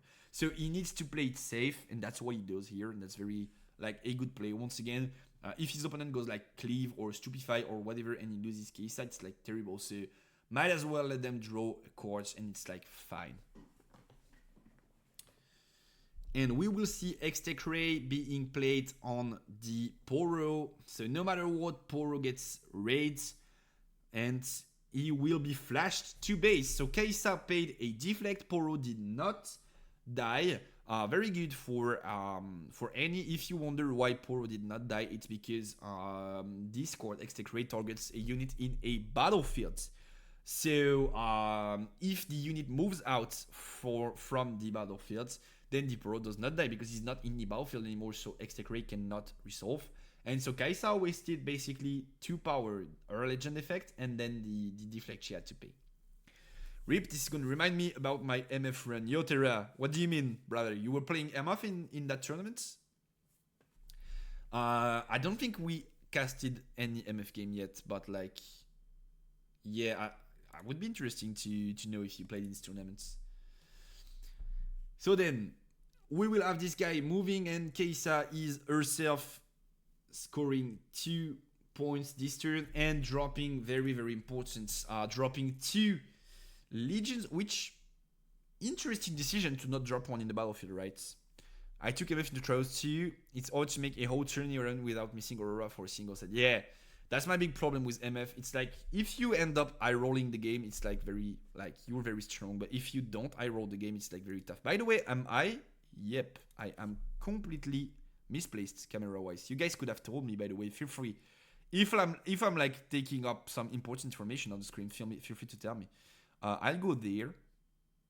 Should be fine. Oh, Kitty Cats want to come in. Give me a second. Kitty Cat's back. Yeah. So MF is like so high roll, low roll that I would probably not take it to a tournament myself. But like, hope you still did like decent regarding this tournament. Don't know what you were expectations for it were, but like, hope you had fun. That's the most important thing. So really interesting that we don't drop a Legion here though. What are we afraid of? Like, if we go Legion here, I think we kinda seal the Kai'Sa back and forth situation, because like, what could trade 8 might there? Like, are we going, if we're going like Kai'Sa plus Poro plus Cleave there, if that's what we're afraid about, then why not just go like double Legion here then? We can't be afraid about Viwind yet, not enough cards in the discard pile. So maybe we could have gone triple units there, and if they do like a steer, then we still have a hold and we are in the lead. But maybe it's like okay to decide to go into base, right? We'll see how the game unfolds. But I'm not so sure. Or maybe he's afraid about like going. Maybe he does not want to go 3 in there, and going 2 would make it so that if he puts 2 there and attacks and then he goes like no trigger, I'm fine. He could be faced with met with fight or flight, and then Kai'Sa would die, which could be a problem, but still a 2-card combination though. It's like cleave plus flight or flight or something like that. So not so sure it's like out of the possibilities to go full units there, but like whatever, we'll see. So Kai'Sa is going there. He is probably recalling the Kai'Sa again, right? So we are trading Kai'Sas as of now. We don't have the points, but like this guy is on 4. Let me like write this down. This guy is on 4 and this guy is on 3, I think. Or 2? 1, 2, no. I think this guy is on 2 though. No, 3, recalled the Eager. So this guy is on 3, right? So Annie is in the lead. Despite Kai'Sa starting, by the way. But like Accelerate is so strong in these situations. So we are retreating the Kai'Sa, which means Annie is drawing an extra card, and then we are going to fight the other battlefield with the Poro, which will be met with a Stupefy and an extra deflect paid by Kai'Sa. So this Poro actually already cost 2 deflects, so 2 power for Kai'Sa. So he's done an outstanding job. He's done a very good job at taking resources away from Kai'Sa. And then Kai'Sa is full tapped while Annie still has 6 runes open and could potentially still retreat this Poro to like whatever, either fight or flight this guy to base, then Poro takes it, or just like flash this Poro or fight or flight this very Poro. So yeah, very good usage of the Poro here, forcing Kai'Sa to like target him multiple times already. And we will see a trade. So Kai'Sa draws 2 cards out of this trade, one out of Stupefy and one out of the Watcher, I think is his name. No, it's like Sentinel. I don't know, but like what, this guy dies draw 1. And then we will have the stack deck, which will be played to see 3 cards. And then for 4 runes, what are we going to play? Oh, we still had 5 runes, my bad. We still had 5 runes because stack deck is only 1. So we will be going for the Darius, since it's the second card in the turn, he accelerates. And then we are dropping him directly in the battlefield to discard 1, draw 1. So dig further into the deck, stack the trash for a potential Vi ride combo. And once again, attempt to go fast in this game, because that's what Annie needs to do to be able to win it all. So we are trying to go fast, and this Darius is the perfect way to do so. And we are discarding a Vi, which probably means we do have access to several Vi's. Very interesting.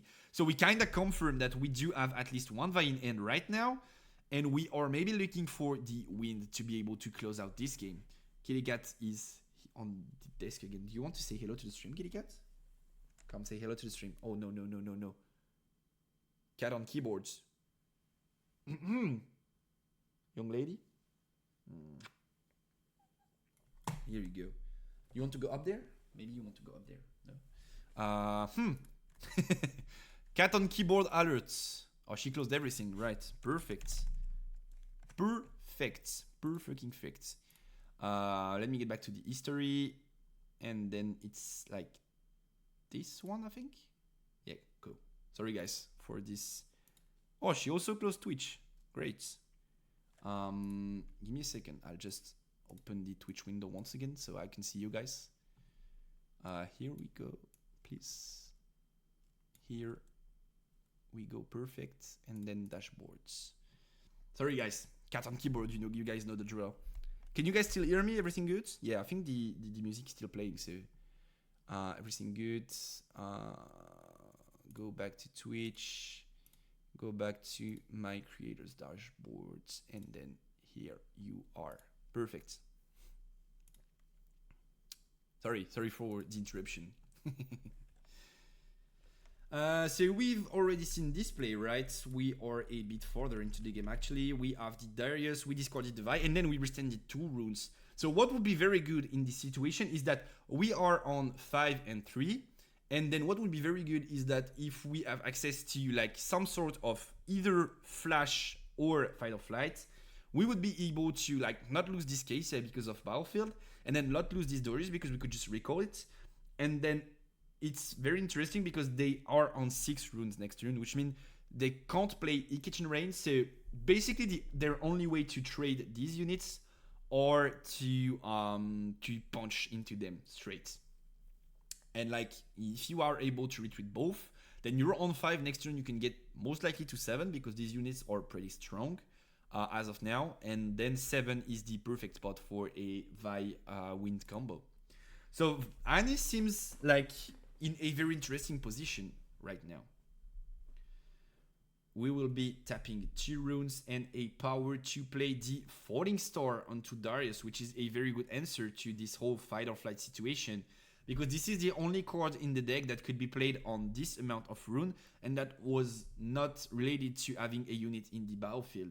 We will also be playing the Void Seeker, and yeah, we are flashing once again. So as I was telling you guys, Flash was here and he would have been able to protect both Darius and Kai'Sa this turn from being cleared. So very interesting. By the way, this Kai'Sa is opening a lot of spells, which are usually the games that are tough to win when you're facing Kai'Sa. But Annie is doing very fine. And now we only have 1 rune left on Kai'Sa's side to try and play around next turn. And potentially Annie going to 7 points. What will we be doing right now? Are we going full helpful into these battlefields? Annie would probably be more than happy to get to 6 next turn, because then Ride plus Wind would be game over. So basically if Annie goes to 7, it can be a bit tough because she has to take both, and if she does not have access to both Vi and Ride, it might be tough. But going to 6 is the actual perfect spot for Annie, because she could just go Vi, then win there, like buff her to like 15 might, then win there, then score, then gank there, then score, and there's basically nothing Kai'Sa can do about that, since she does not have access to like Defy or Rune Prison or basically any stun cards. So yeah, Annie might be in a great spot in this game 1. I think she's on 5 points though. I don't know why these guys are using 3 on their overlay, but like she's on 5. I'm kinda certain that she's on 5. So we are going hopeful here to discard an extra card and then draw 1. And then we kinda need to stop this Kai'Sa dance that's been going on so far. We've been having like Kai'Sa going on and out of the battlefield, but we kinda need to stop it because it's getting dangerous if you're Kai'Sa. Yo Mega, how you doing, brother? How you doing? So this Kai'Sa is going to trade, and this time Kai'Sa decides, the Kai'Sa player, so Washin, decides not to retreat, so bold move on his head, on his side, but what we were talking about since earlier happens, and like this Kai'Sa wins the trade because of the cleave, and so that is why you kinda need to trigger at the very beginning of the showdown, because if you don't, then this Kai'Sa is dead and he still draws a card. Is he going trigger? No, you can't. Or, wait, what? Wait, what?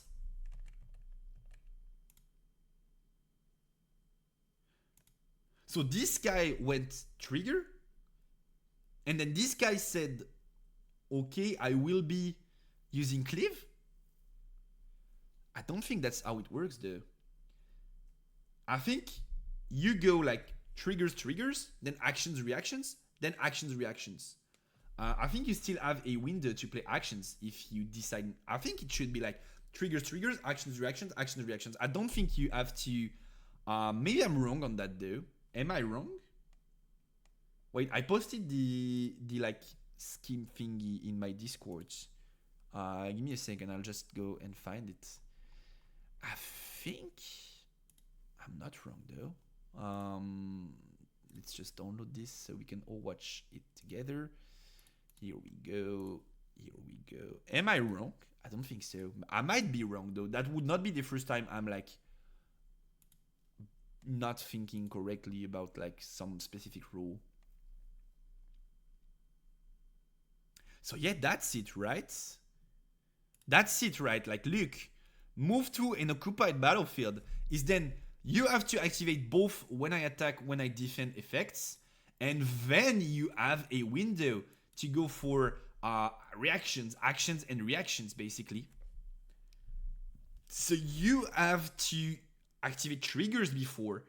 So I think there's been some misunderstanding, or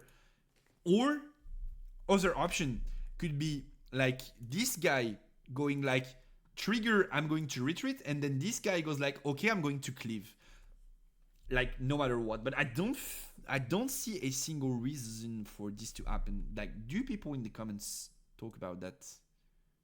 They do not. Okay. Well, I do think there's been either some kind of misunderstanding, or we will see that this guy will like maybe go like right or something, maybe. But I'm not so sure why Annie would cleave yet. Because if this guy adds some energy up, that would be a probably smart move, because you have the priority to play an action. If you pass priority, then your opponent activates Void Seeker, and you cannot play cleave since both are actions.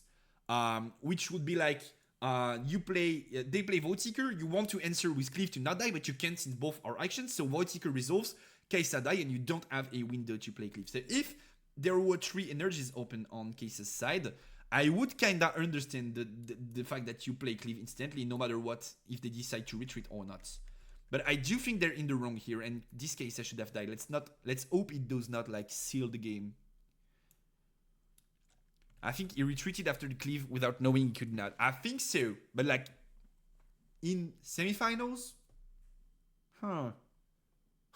might happen though. Happened to me. So I was playing Annie, and I had an Annie in a battlefield during my opponent's turn, and I was on 7 points, and so I played Ride the Wind to move to the other battlefield, and like I thought I won the game, because I was like, I had both battlefields, but like it's not the exact same turn, so I just needed to draw a card instead and not win the game. So happens to be like uncertain about like specific rulings, but this is kind of a basic of Riftbound, no? Like maybe I'm just overthinking stuff, and these guys just like did not know though. So we are playing the cleave here. Kai'Sa will conquer, and then will we use this cleave?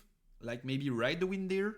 Oh, this is a win situation. Yeah, this is exactly a win situation. So we are still valuing this cleave. So this Kai'Sa in base should be dead though, but we are still valuing this win. Then we are drawing an extra card, and we are now on 7 points. We just need an extra one to win. And now question is, do we want to be able to hold this battlefield, or do we plan on taking it all next turn? And seems like we are planning on winning it all next turn. Now we are playing the Annie, and we are using it to get back the Ride the Wind. And so we have 2 runes up. We do have Kai'Sa and Annie on board ready for next turn, and we will probably be able to play a Vi from end, because previously we did discard a Vi. We saw it on zones. They discarded a Vi to draw, so most likely they have access to a second one. And to be fair, I do not see a way for Kai'Sa to win this game. Now, something I want to mention also is, look at this game. Kai'Sa needed to use a lot of resources to deal with Annie's early game potential, which she ended up doing. And now, if this Kai'Sa is playing Time Warps in the main deck, which you guys might know, I hate Time Warp, right? If this Kai'Sa is playing Time Warps in the main deck, she probably has like 1 or 2 Time Warps stuck in hand, and she never had a shot to play it. Which is the reason I'm saying maybe side, but like you should probably not be on Time Warp. Whenever you're playing from behind, it is such a trash card that you should probably never play it in your main deck. And this is the perfect example of why Game 1 Time Warp is trash, in my opinion. So now what they're going to do is they're going to go into zone, like discard 1, draw 2 basically with Kai'Sa. And then there, they get to 7 points. But then Annie just has to like conquer next turn, it's game over. Right? Thanks for the follow, Riz. Nice to have you here, brother. And thanks for being in the chat. Hope you're doing great. How are you doing, brother? Having a great Wednesday, wherever you are. By the way, you guys in the chat, where are you from, right? So, if you guys don't know, I'm a French streamer. I used to stream in French before. Right now, it's about, what's like 10 p.m. there? Something like that? Yeah, about 10 p.m. here. Where are you guys from? I'm interested to know. I do think most of my audience will be US, like American right now, because of like streaming in English and stuff. California, nice to have you here, brother. I do think most of you guys are Americans, but I'm interested to know, right? So we are thinking here on Case's side, Germany, with the little Katchouze smile emotes, right? But I kind of found out watching like my YouTube stats and all that most of you guys were American. So this Kai'Sa got fight or flighted back to base. So we do not allow Kai'Sa to draw 2 extra cards, which is very good, by the way. We missed it. We missed it on like when I was talking with you guys, but like he did fight or flight this Kai'Sa, which is very interesting because this way he ensures that Kai'Sa does not draw 2 discard 1 and she just like draws 1 pitch 1, which is like way better of a trade. So very interesting decision on Annie's side right now from Poland. So you guys are from all over Europe. So cool to be able to talk with like so many of you guys. But it should be very late in Poland right now, no? Like what is it, like midnight, something like that? I don't know much about French other than a guy from the show called The Boys. I know The Boys, but I did not watch it. That being said, like my content does not revolve about around the fact that I'm French. I don't think like if you're from like anywhere else in the world, I think we can like talk correctly and like exchange ideas and stuff and debate. So I don't think you need to be French to be there, but I'm rather happy to see that like there's a lot of you from all over the world. I kind of like the idea of being one big community. Kind of like that. Kitty wants to go out. Here you go, Kitty.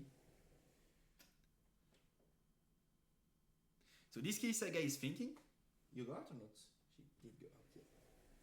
So this Kai'Sa guy is thinking, but I think game is most likely over because if I'm Annie and I discarded the Vi here, it's because I do have another one. And if I do have another one, then there's nothing Kai'Sa can do to beat me here. What we will see is Vi goes to 13 knights, conquer, game over. This is most likely what we'll see. So we do have the Falling Star dropping here to clear the entire boards on Kai'Sa's side.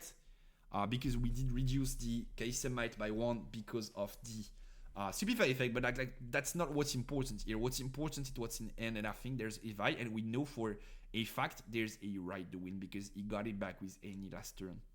So we do flip our purple rune that we needed.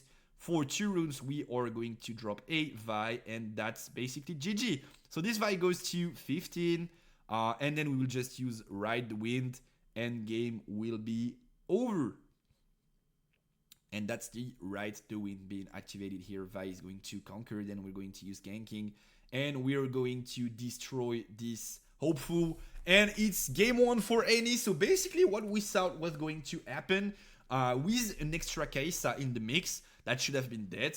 But still, Annie wins it all. Very interesting game 1. And a perfect illustration of what we were talking about earlier is Annie wants to speed up the game. Kaisa needs to slow down the game, and like basically it's a game of rope, you know, like whoever is able to pull harder in his side of things might be winning it all, and that's what we saw in this game 1 with Annie being able to dodge spell. And you guys could be like, yeah, but Kaisa is so strong, she just low rolls, but that's not true. I think she played only one Void Seeker, but she played like X-Tech Ray once or twice, maybe once at least, Stupefy twice, Void Seeker at least once, Falling Star twice, and she was not able to match Annie's rhythm. So very interesting to see that like aggro decks can still win into Kaisa. And as I told you last week, I really do think Annie is one of these decks that is probably the best aggro deck in the game, and that can be fast enough to win against the top decks. I do think Annie is one of, if not the only decks that can do this on a consistent basis, of course, because like some decks can high roll. Yo Husky, how you doing, brother? I'm doing great. I had a terrible day at work, and now I'm having a very good evening with you guys, which is like so cool, right? So thank you for being here, first of all. If you guys like talking like Riftbound and meta and stuff, we are live every Wednesday at 8 p.m. Paris time. So wherever you're from, you can either join us live, either it's the afternoon in the US or it's late in Poland. But I'm glad to have you guys with me to talk and debate like current meta game for Riftbound. Or you can also watch free votes. It's entirely free. You don't need to be a sub or whatever. You can just like access the vote for free and watch it if you want to. If you do not have the opportunity to be here live with us on Wednesday evenings. Do you post votes on YouTube channels? So I do have 2 YouTube channels. I won't take too long, don't worry guys. I do have 2 YouTube channels, but a bit of self-promo is like somewhat interesting to you know. I do have 2 channels. Main one is Katchouze Riftbound, which I can just like plug in the chat right now if you guys want to get there. This is the channel I'm using to upload most of my content. I also do upload exclusive content. Like this video was not recorded live. These gameplays video are recorded at Locos. So if you guys want to watch some more content about Riftbound, you can also get there and see a lot of stuff. So sometimes I post edited versions of live records, and sometimes I post exclusive content. And also I do have another channel which you can access by going into the description of one of the gameplay videos, for instance, or by looking for it directly on YouTube, which is Katchouze Vote. And on this channel, I post every time I cut the stream on Wednesday, I get the vote, I build a quick thumbnail, so these guys, and then I post the video instantly, so you guys can have it Thursday first thing in the morning, so about 7 a.m. Paris time. So yeah, you do have access to the full votes on YouTube, or you have access to edited versions and exclusive content later on the main channel. And also, Twitch votes are free. You don't need to be a sub, you can just like go watch them. You just have to go in, here you go guys, I'm just going to show for those who might not know. So you just have to go to my channel, and then you click on the my channel. So this, you will land on this page when I'm not live. You just click on like videos, and you have all the videos that have like all the previous streams for free. So you guys can watch them. So feel free. That's about it for self-promotion though. Let's get back into the games. Sorry for those who were not interested. No more Yu-Gi-Oh! No more French. Change is massive. Yup. We switched to English and we switched to Riftbound. But if you are interested in Riftbound, it's still the same kind of content I'm doing. Meta talks, analysis. Basically what made me known in the French Yu-Gi-Oh! Community. But like for Riftbound and in English. So glad to see you again, Yuski. Glad to have you here. And yes, I'm back. So we do have Kaisa starting once again, this time with Ravenbloom, which is a bit more of a stronger unit. By the way, this Kaisa is playing the Turgon's Peak, like Restant 2 runes if you conquered here.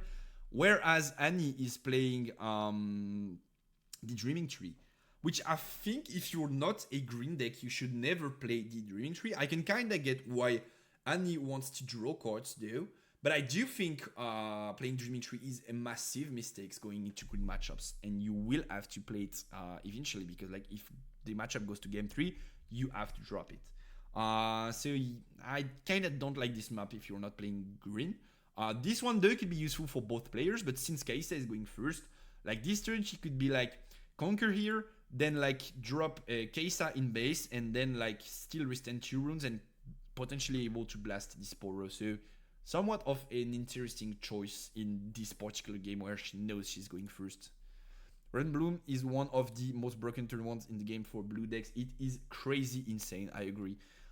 If I could play 6 Raven Blooms in my Airy deck, I would for sure. This card is like so broken.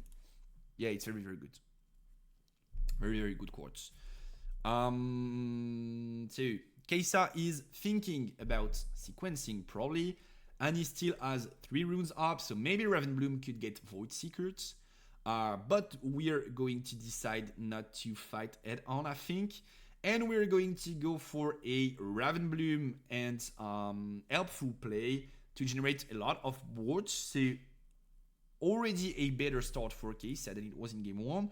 But once again, remember, Annie needs to rack up points and not like specifically make her body survive. What she needs is like points to like enable the Vi-Win combo, and if she manages to enable the Vi-Win combo, game is over.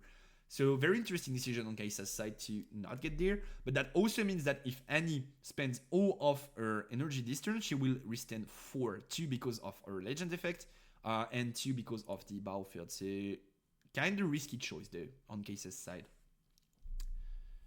And this is what Annie will do with a Darius. No, it's an accelerated Kaisa once again.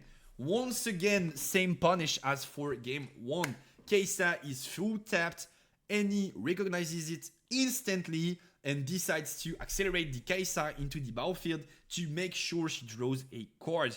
Because if Kaisa has any energy open, she could potentially be able to trade for this Kaisa, be it with like Void Seeker or X-Tech Ray plus Stupefy or like whatever, and like she would for sure do so because it stops you from drawing a card. But in this situation, once again, Annie is taking advantage of the fact that Kaisa is not being wary enough about this, and he draws an extra card. So very interesting decision here on Annie's side. Once again, we've seen it game. Oh, we are not restanding 2 runes though. We did not use battlefields, so we have 4 runes open on Annie's side. Yep. Are we or are we not? I think we should be on 4 runes up, like no matter what. Once you conquer, you kinda have to, or maybe it's up to, and then since it's up to, if you decide to do 0, like opponent can just be like, yeah, you're fucked, you forgot you're bad. Like you're bad, like in a single word, not like you are bad, but like your fault, right? She's like, if opponent goes like, yeah, you forgot you're bad, I would probably be like very, very angry, right? I think he should be on 4 runes open. Maybe that's what they're discussing right now. What's happening? No, so he is definitely not on 4 runes open.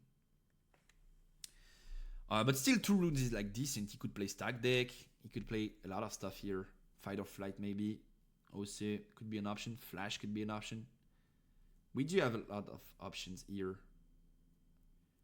And so Kaisa, Wejin, so the Kaisa player, will be the first one to play an action, which I think might be Cleave though, to draw an extra card and make sure he beats down this Kaisa.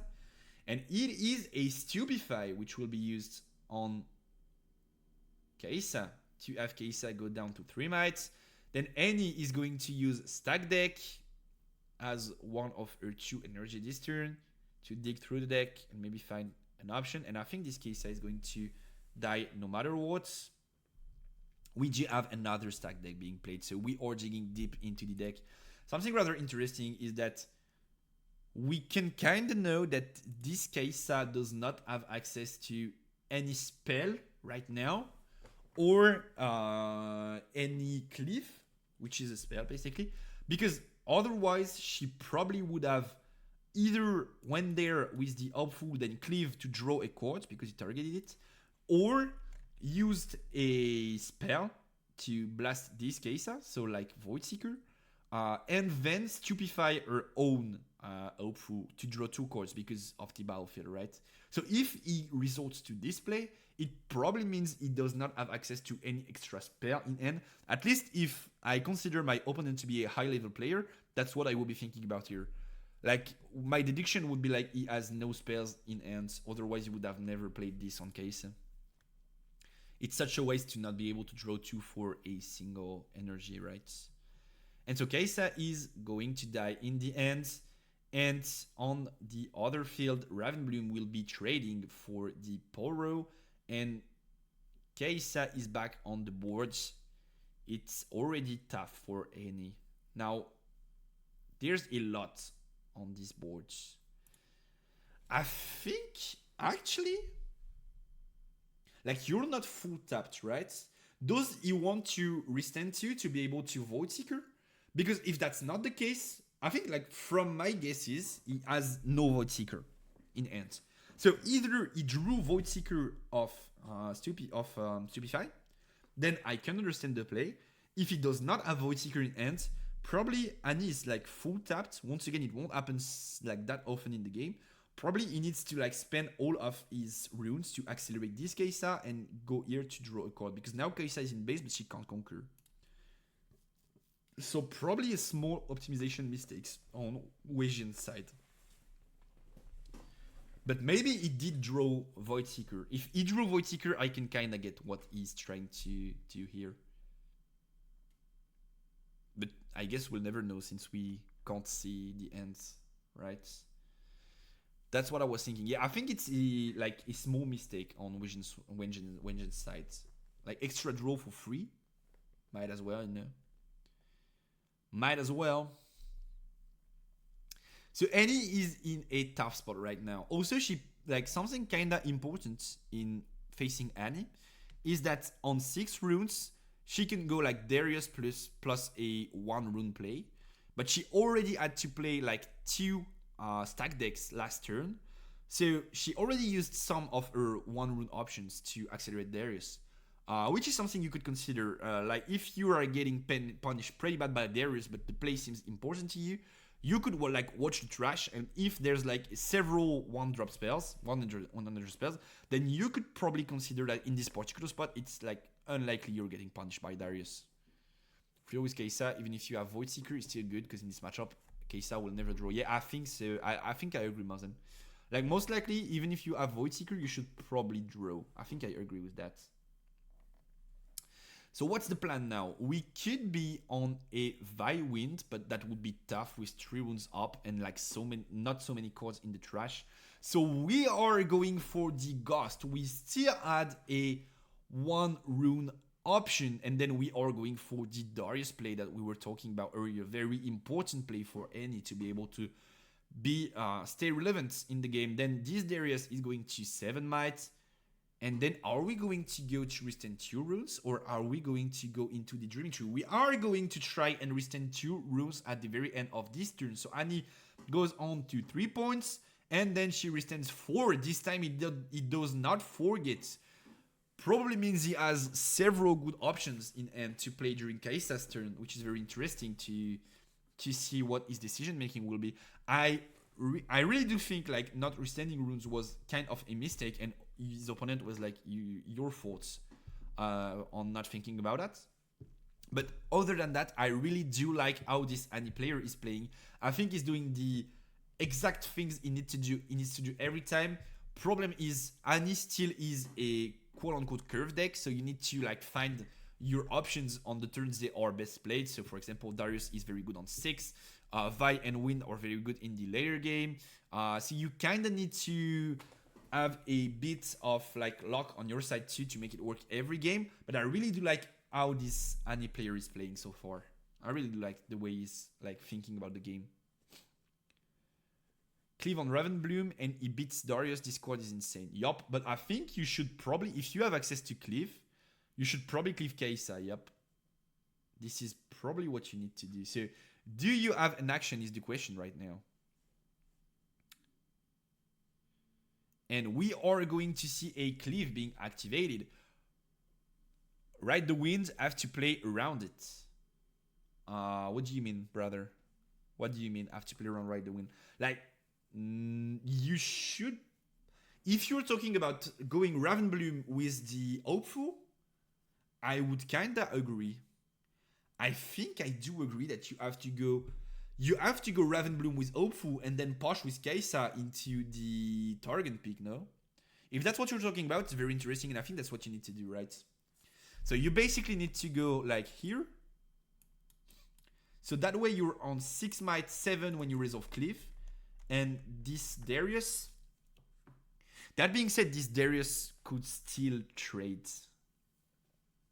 But like, what's very interesting with Darius, something that you have to think about, and that often happens in any, is that whenever you play 2 cards in a turn, because Darius says this turn, he does restand and gain 2 mites. And so something that we could see here is like maybe he goes something like Ride the Wind here, and then with the 2 remaining manas to prevent Kaisa from drawing, he goes Fight or Flight here, and then he played 2 cards and his Darius is 7 mites. That's also something that we could see here. And then, if we are on a cleave play here on Kaisa's side, then this Ravenbloom gets there, gets the +1, and then we're on 7-7, and we do have a trade, and we need to play another spell to counter this Darius. So this might be something that we see also.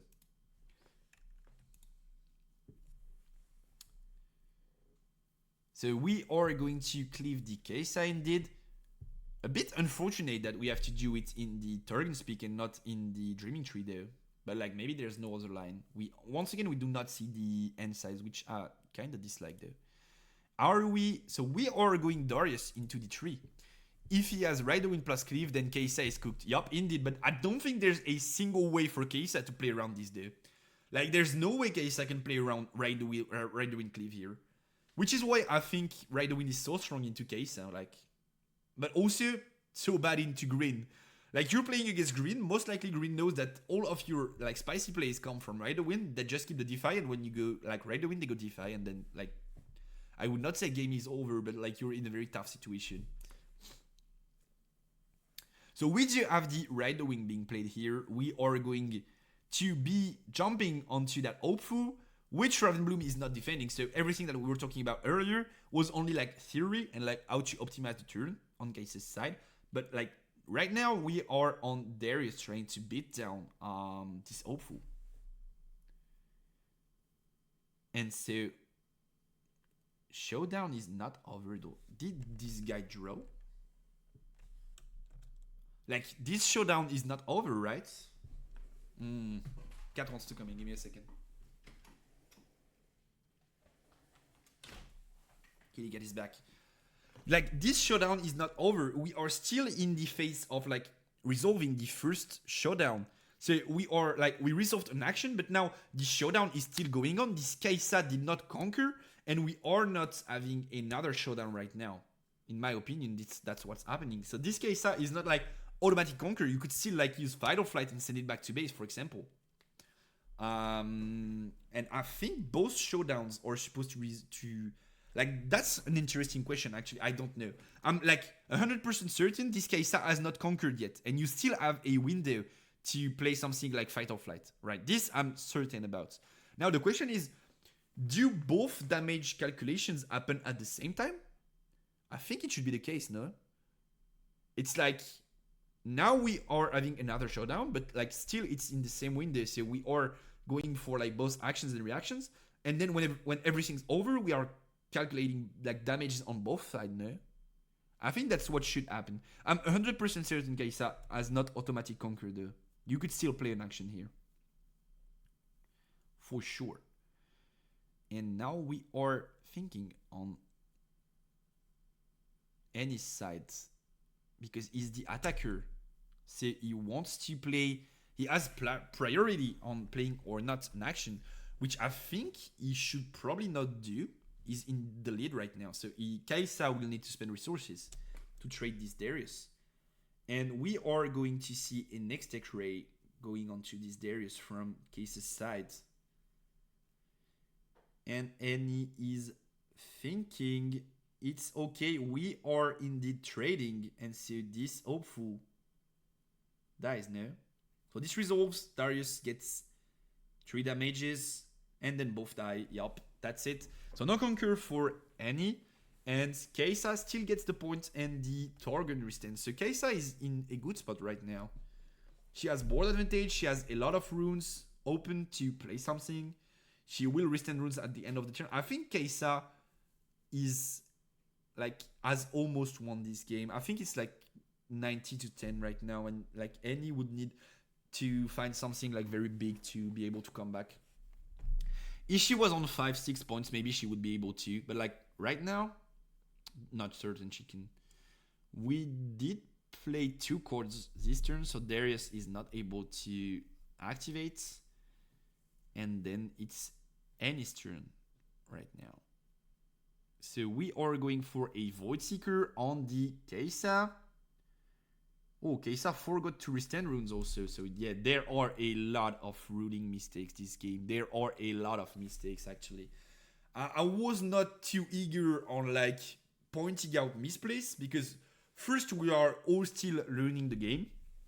Second, I don't know these players myself, so I can't tell you if they're good or like if they're tired because they played 9 hours turns. I don't know nothing about that. So I'm not going to say like these are bad players or whatever. Still, regarding the game, if you want to have a proper analysis of the game, you still need to take into consideration the fact that several interactions were like not optimal, and that maybe the matchup is not supposed to go this exact way if like the game is played optimally on both sides. Give me a second. Here you go, kitty.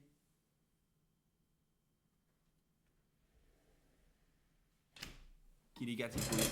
Oh, sorry. Kitty Cat is going on adventure again. Surprised Annie didn't have another card to save Darius. Only 3 points and letting Darius die this early is rough. Yup. I think it's almost game over for Annie right now. I do agree. And we go Falling Star on this Darius, which dies too. And then we pass with 3 runes open. So it's a desperate try to take back a bit, to gain back a bit of tempo on his side. But look at Kaisa's amount of energy available. I think this game is sealed. Because Annie... So basically, what I was talking about earlier is the 3 main things, the 3 main cornerstones you need to consider in a Riftbound game are resources, so runes and cards in hands, tempo, so boards and units in base ready to fight for boards, and score. And if you look at these 3 resources right now, what's telling me Annie is doomed is she is behind in resources, she has way less energy, she is behind in tempo, so in board state, and she is also behind in points, which are the 3 big indicators that should tell you, warning, this game is lost or almost lost. So it's a very great example to like tell you what I was talking about earlier. If the current state is a neutral open state and one normal battlefields are contested with no current controller, the turn player chooses one of those battlefields. A showdown begins there. Yeah, but there was a controller there because the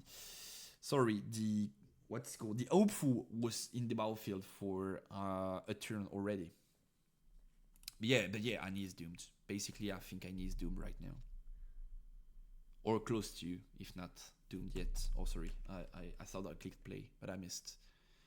So, Case will be going into the Dreaming Tree with Reserve Bloom. Then we do have the Cleave being played here. I thought it was a Stupefy, but it's still a draw 1 card with the Cleave here.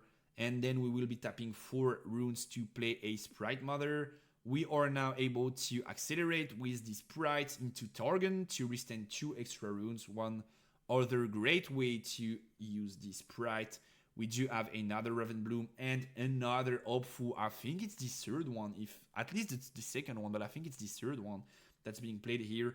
And then we are restanding 2 runes and we are passing over to Annie, which will need to fight back with her runes and decides to scoop the game. And we are going game 3.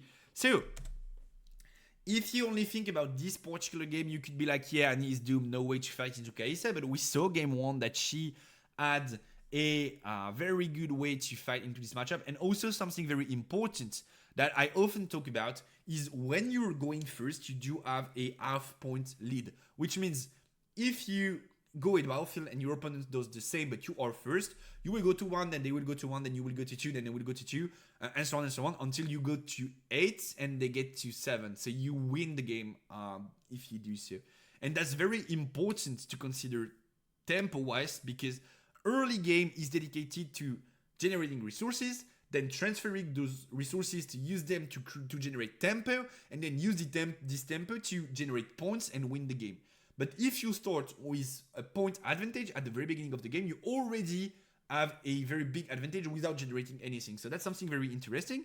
And Annie lost the toss or whatever it was.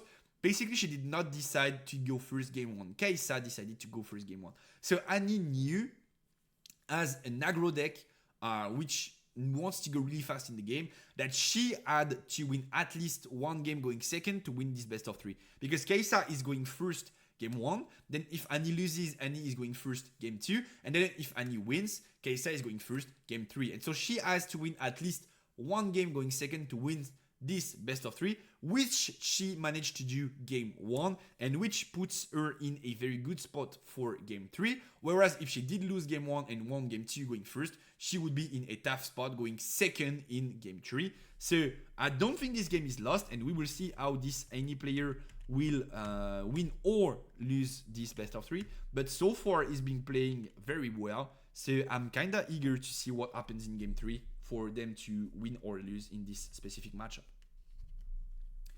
But he's been he or she, by the way, I don't know the player, so maybe she's a girl, but like that person has been playing pretty well so far. I kinda like everything that I called would be the right play happened when they could make it happen, in my opinion. So like rather interesting. And we do have a strong map for going first, because we will be able, I can't remember the name of the map, sorry, but we will be able to gain an extra point going into our first turn. And so we will start not only with a half-point advantage, but also 1 point closer to victory. So it's the arena's greatest. It's written right here. I'm just a dumb bass that can't read. But like, okay, so very good setup for Annie. I would say going into this game, Annie is probably something like a 60-40, if not 70-30 favorite going into this game. I think Annie has a huge advantage and should probably be able to win this one, if things play out correctly, of course, which we don't know about until game is over, right?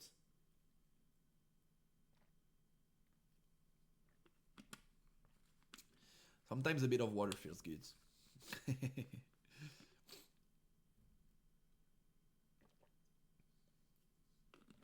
Let me clear my throat before the game starts. Okay, I'm back. So, oh, come on. Very tough. Very, very tough first turn for Annie. Once again, you need to be in the lead, so you need to drop boards.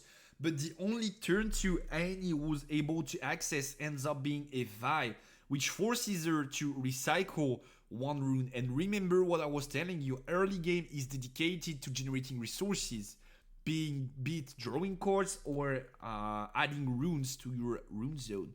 So this is a very tough turn 1 for Annie already. Very, very tough turn 1 for Annie already.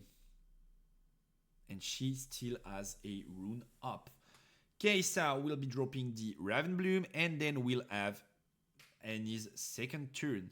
So will we be going to discard 1, draw 1 in zone? Since we seem to have a slow end or a bad end, we will be playing a Poro, and we will be passing. We don't want this Vi dying. And that also means there's a lot of intel being like... That also means that we basically don't have a spell to protect this Vi, because if we add a, like, be it fight or flight or flash or whatever, we could just like try to get there with Vi, and if they use their last energy to play a Extec Ray, we could just retreat the Vi and dodge it. But we did not choose this play, which means we probably don't have access to any spells. So our opponent was already able to gather a lot of intel on our end And that's very bad for any. If Wajian is a good player, which I don't doubt he is, seeing that is in the semifinal of this tournament, he already knows that Annie has neither fight or flight or flash in hand, which means every spell he will be able to use will hit the target, and that's terrible for Annie so far. Oh, Cat wants to come back in. Kitty. Falling Star in the game is over. Yeah, Falling Star would be very tough here, indeed. I think when you... And it is a Falling Star right now being dropped onto Annie's boards. And it's a tough time. Very, very tough time. So we had to pay the deflect, of course. But we still cleared everything. And that's so, so good. This Falling Star. So I see now a way for Kaisa to be winning this game. And we will have a stack deck being played during the showdown to try and dig the deck a bit. Yup, this Falling Star was very tough.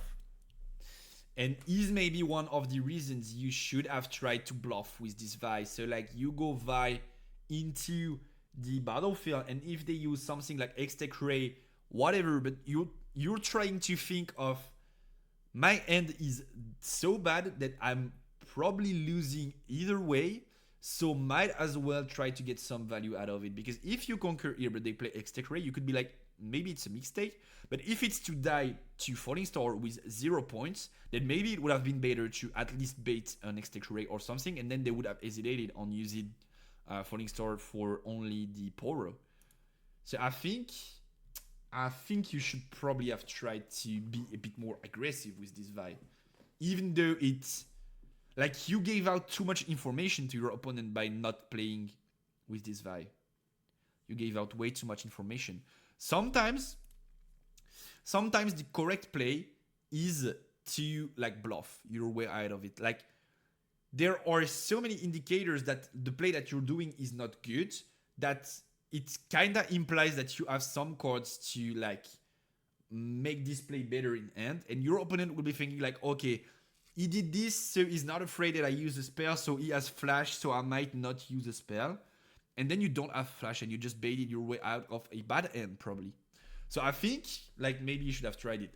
That being said, we still see the usual punish on any side, which is you don't have any runes open. Then I'm going to go with the Accelerate Kaisa to punish you and draw extra cards. And maybe we will have the ability to like generate a better end out of this one, because we will be able to draw two. One with the map and one with the Kaisa. And filter a bit of that bad end right now. But I think if you're on Annie's side and you have a terrible end, you should probably be considering the bluff here. So we are most likely hiding a fight or flight here. I think it's the only cards in Annie's deck that's hideable. You could technically hide a purple guy. I don't remember the name, but like that switches plays whenever it enters play, but like it's not useful in this spot. So I do think this is, or this might be team mode though, but I don't think it's team mode. I do think it's fight or flight. And like, you want to make sure this Kaisa does not die. And we have another Falling Star. And this fight or flight is going to die. And it's terrible because double Falling Star is the worst punish that could happen to Annie this time. And Kaisa is in an extremely good spot, going Falling Star over Falling Star here. And why did we hide this fight or flight there? We might have a int right now, we don't. So it's not like we needed the energy to like play stack decks or like ghosts or whatever. So why did we hide this flight or flight? Why did we just like did not just keep it in hand? Then like if they go for a spell, we can just retreat the Kaisa. That's something interesting. I would love to discuss with this any player because he's been smart all game long so far. So I'm kind of certain that he has something in mind, but I would be interesting to know why. So once again, you're almost full tapped. So I'm going Kaisa again to try and punish this. But this time, if there's X-Tech Ray, it's actually terrible. and there seems to be X-Tech Ray.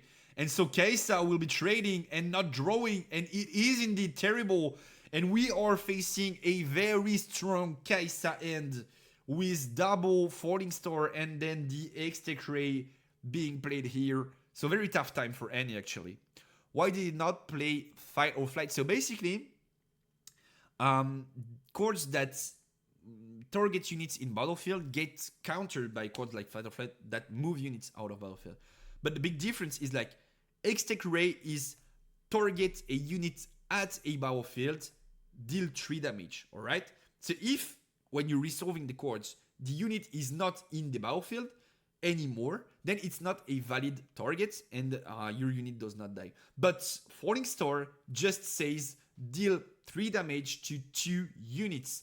And so even if you move your unit around, there is no restriction regarding where you need to target them. So they would die anyway.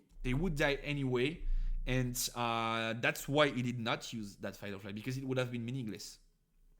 This Kaisa would have died anyway. Yeah, it was Fight or Flight indeed.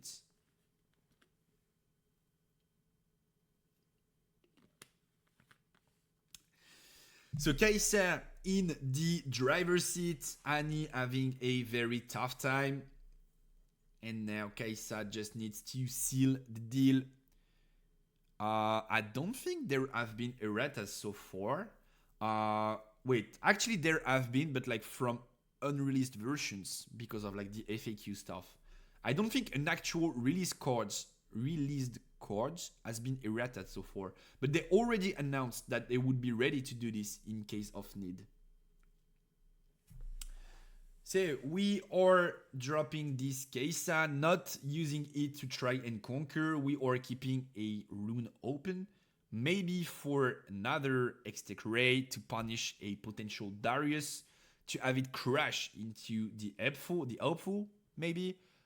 Like Darius comes at 7, then takes 3 damage, then it's 4-on-4 and Darius dies. And of course he still kills the helpful but does not score. And it's going to be a Falling Star on Annie's side. Very interesting. We are going to see the retreats being played on Kaisa's side. Perfect answers, play by play. Kaisa legitimately has the God curve. So basically everything Annie is doing, Kaisa is able to answer with the perfect cards every time.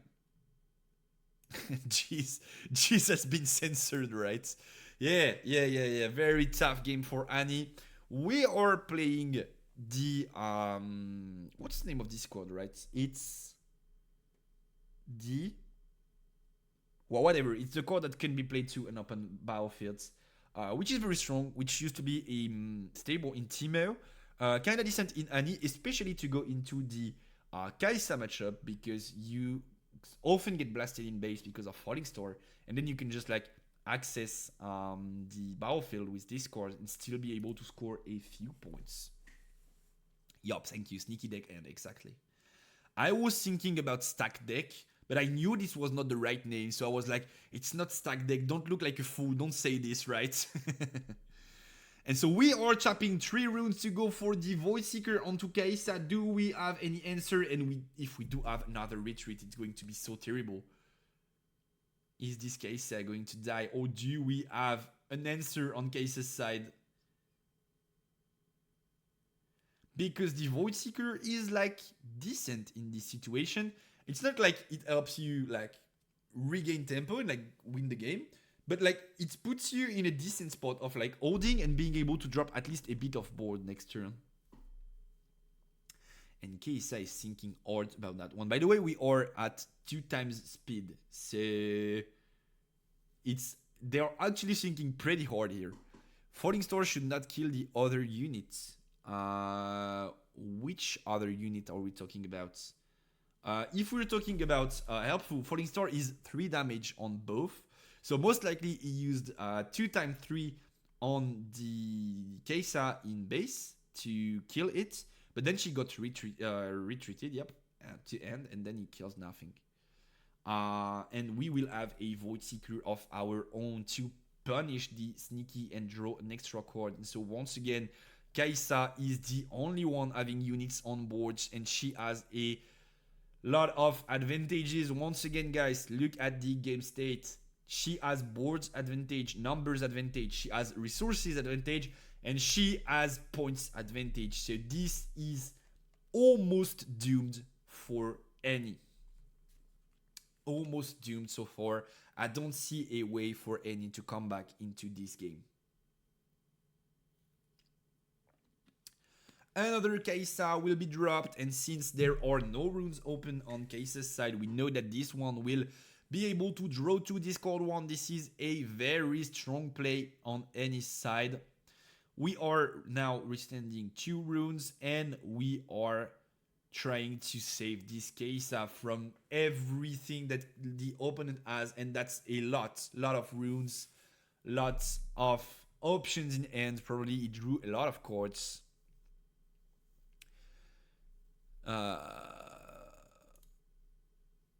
Yup. Yeah, okay. So something really interesting that Selena is asking in the chat, and I will translate the question for you guys because that's something that you kind of need to. I would just like push the 5 minutes. The advertisements. So it's about board states. If you have a unit at a battlefield, just like Kaisa did here, right? Let me just like go back a few seconds. So here, Kaisa, let me resolve this. Okay, so here, Kaisa has a unit in a battlefield, right? She knows, or he knows, in this case, that he will use like all of his runes, which he did. He has no rune up to like protect it, right? So whatever happens, this unit is on her own. She has to like either leave or die, but there's nothing Kaisa will be able to do about it, right? She has no runes open once again. Well, in this scenario, most of the time, it is smart to retreat your unit if you think your opponent has a way to trade it, which Annie does. She could go for 5 mana, she could go Kaisa plus like Cleave, she could go Vi plus Ride, whatever. She could go Void Seeker to kill it and draw a card because it's in the battlefield. So, like, if there's several ways for your opponent to kill this unit for free, might as well retreat it, right? Like, why would you give them a free unit to trade? So most of the time, you actually want to retreat it to base, and then next turn, you still have a body to trade. And that's something that people tend to miss sometimes in competitive games that I've watched. But like, if this unit is going to be free, might as well save it, you know? Even though it's like a 2 energy 1 might unit, like, why would you give it for free, right? You could still have some use for an extra might later on. So yeah, that's an interesting play here. But like, yeah, this unit was free anyway, so might as well save it, you know? I heard you choose the target of Falling Star at resolving the card, so he should be able to pick other targets. So it's actually a bit different, Jacob. Let me explain. So if you're Polish, it should be Jakub, right? Or am I wrong? Because in France we say Jacob, but I think in Poland you guys go Jakub, no? Or am I wrong? Let me know if I'm wrong. So basically, how cards like Falling Star or Iketian Rain resolve is they activate the cards, you have a window to answer, which is, do I want to let the card resolve or not? So let's say you have Windwall, you have a window to say I Windwall it or not, right? Then you say it's okay, card resolves. Then they have to pick their targets, which in this case are like 2 units to deal 3 damages. But like if it's Falling Star, they have to go like 1, 2, 3, 4, 5, 6 across the board, right? Whatever. And like once they've picked their targets, you can't win wall anymore because you've already decided that the card's resolving in the previous chain, but you can still play a reaction to the effect. So it's a bit complicated, but basically it's like activate the card, does it resolve or not? If yes, I choose targets, and then you have a window to react, which is what happened here. So Annie activated the Falling Star, Kaisa said will resolve, Annie said, okay, so I target Kai'Sa twice. And Kai'Sa said, okay, I chained retreat to add the Kai'Sa back to my end. So that's how it happened. You have a window after target selection to use reactions, actually. I hope it was clear enough because it's not something that's very intuitive. But if you need me to explain again, feel free to ask so and I will do so. You're not wrong about my nickname. Okay, so sorry for mispronouncing you so far. Glad to have you on stream, Jakub. Sorry, so we were watching this Kai'Sa draw 2 and discard a card. I did not know that ruling. Well, now you are aware. That's how every cards. So basically, what you need to think about while reading cards is the do this clause. If this card has a do this wording, then that's how this card works. Like if we go to red, we go falling star. It's do this twice. If we go to rain, in kitchen rain, we need to pick Kai'Sa to see kitchen rain there. My bad. Legends, Kai'Sa, then rain. It's the exact same wording. It's do this 6 times. So it's with window 1. Does it resolve or not? Then I declare my targets. Then you have another window to activate reaction cards. Yuri Unicos, how you doing, brother? How you doing? Yup, exactly. You have to decide if the card resolves before knowing the targets. But once you've decided that the card resolves, you can react after knowing about the targets. So that's about it. That's about it. Why would you choose to react before spell trigger? Yep, exactly. That's what he said. That's for DeFi and Windwall specifically.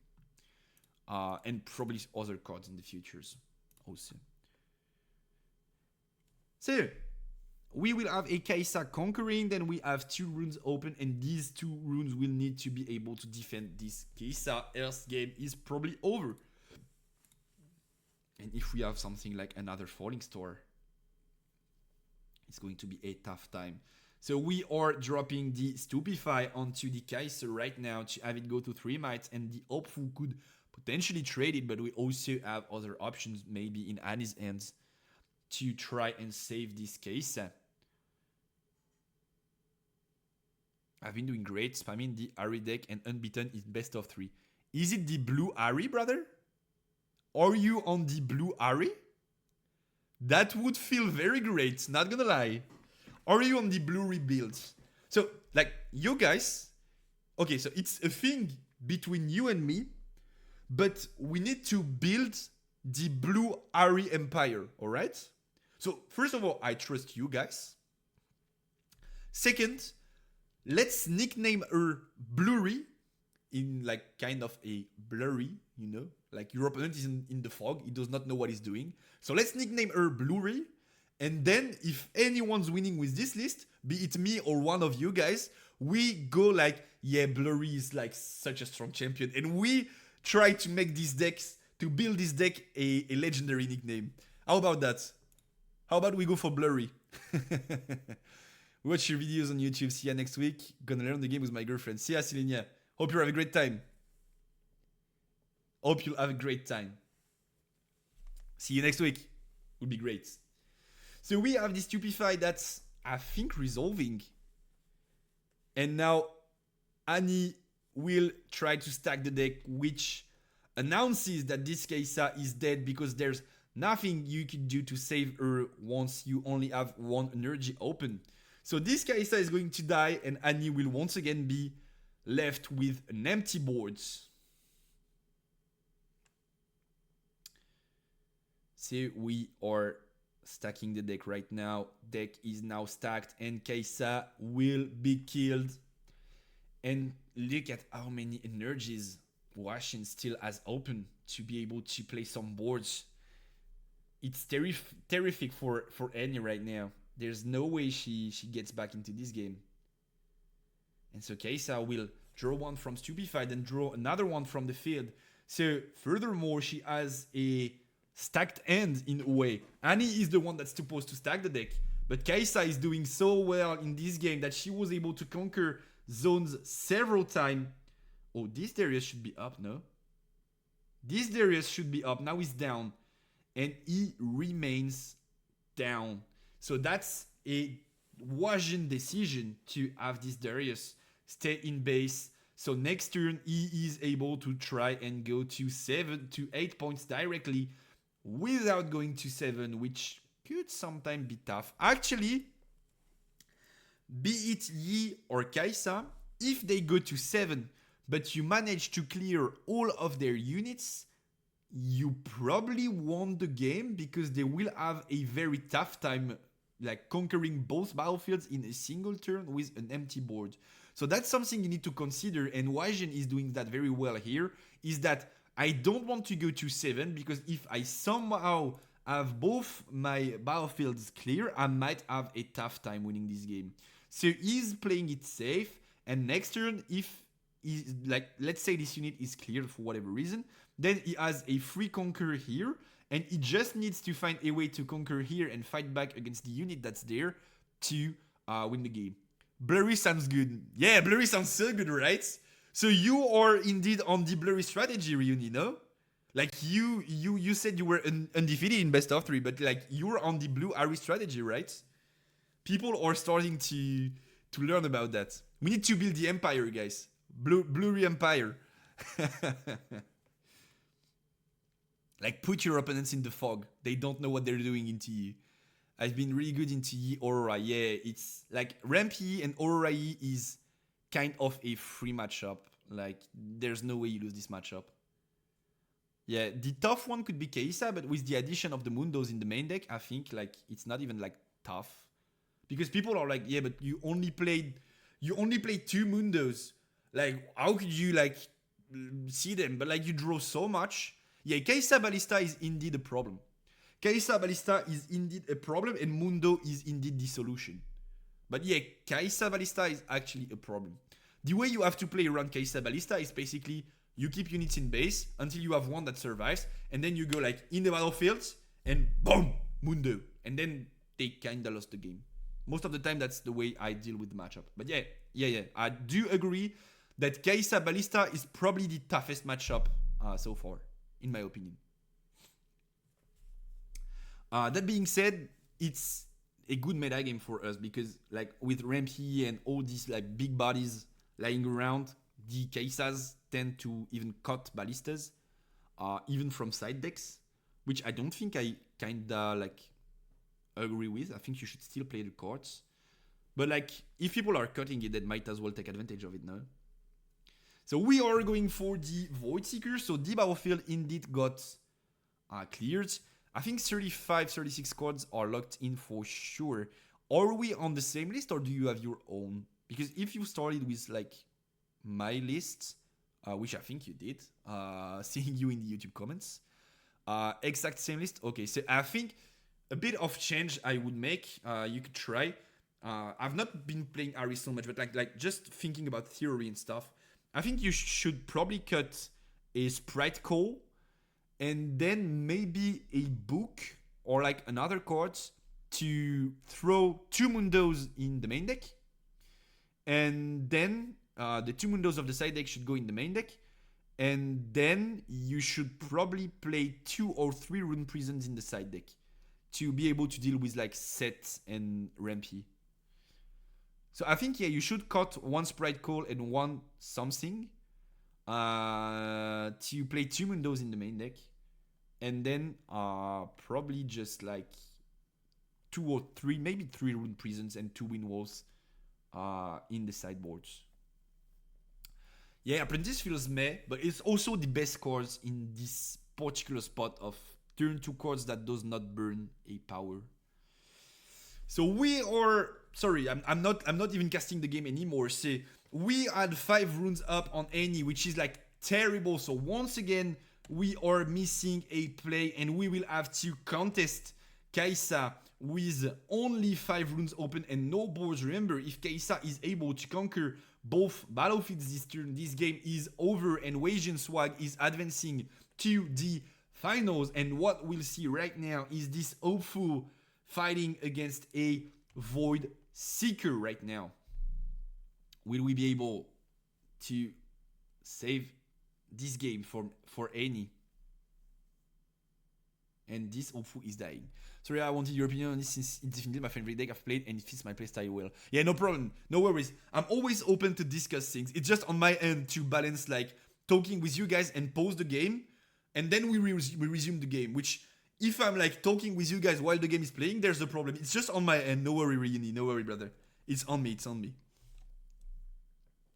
But yeah, I do think, once again, if there was a regional tomorrow, I would 100% be playing Ari. And if I was going to Houston, I would 100% be playing Blurry. Like, no way I'm playing anything else. I think it's the best deck in the format right now because, like, nobody knows about it. And there's so much things you can do with the deck.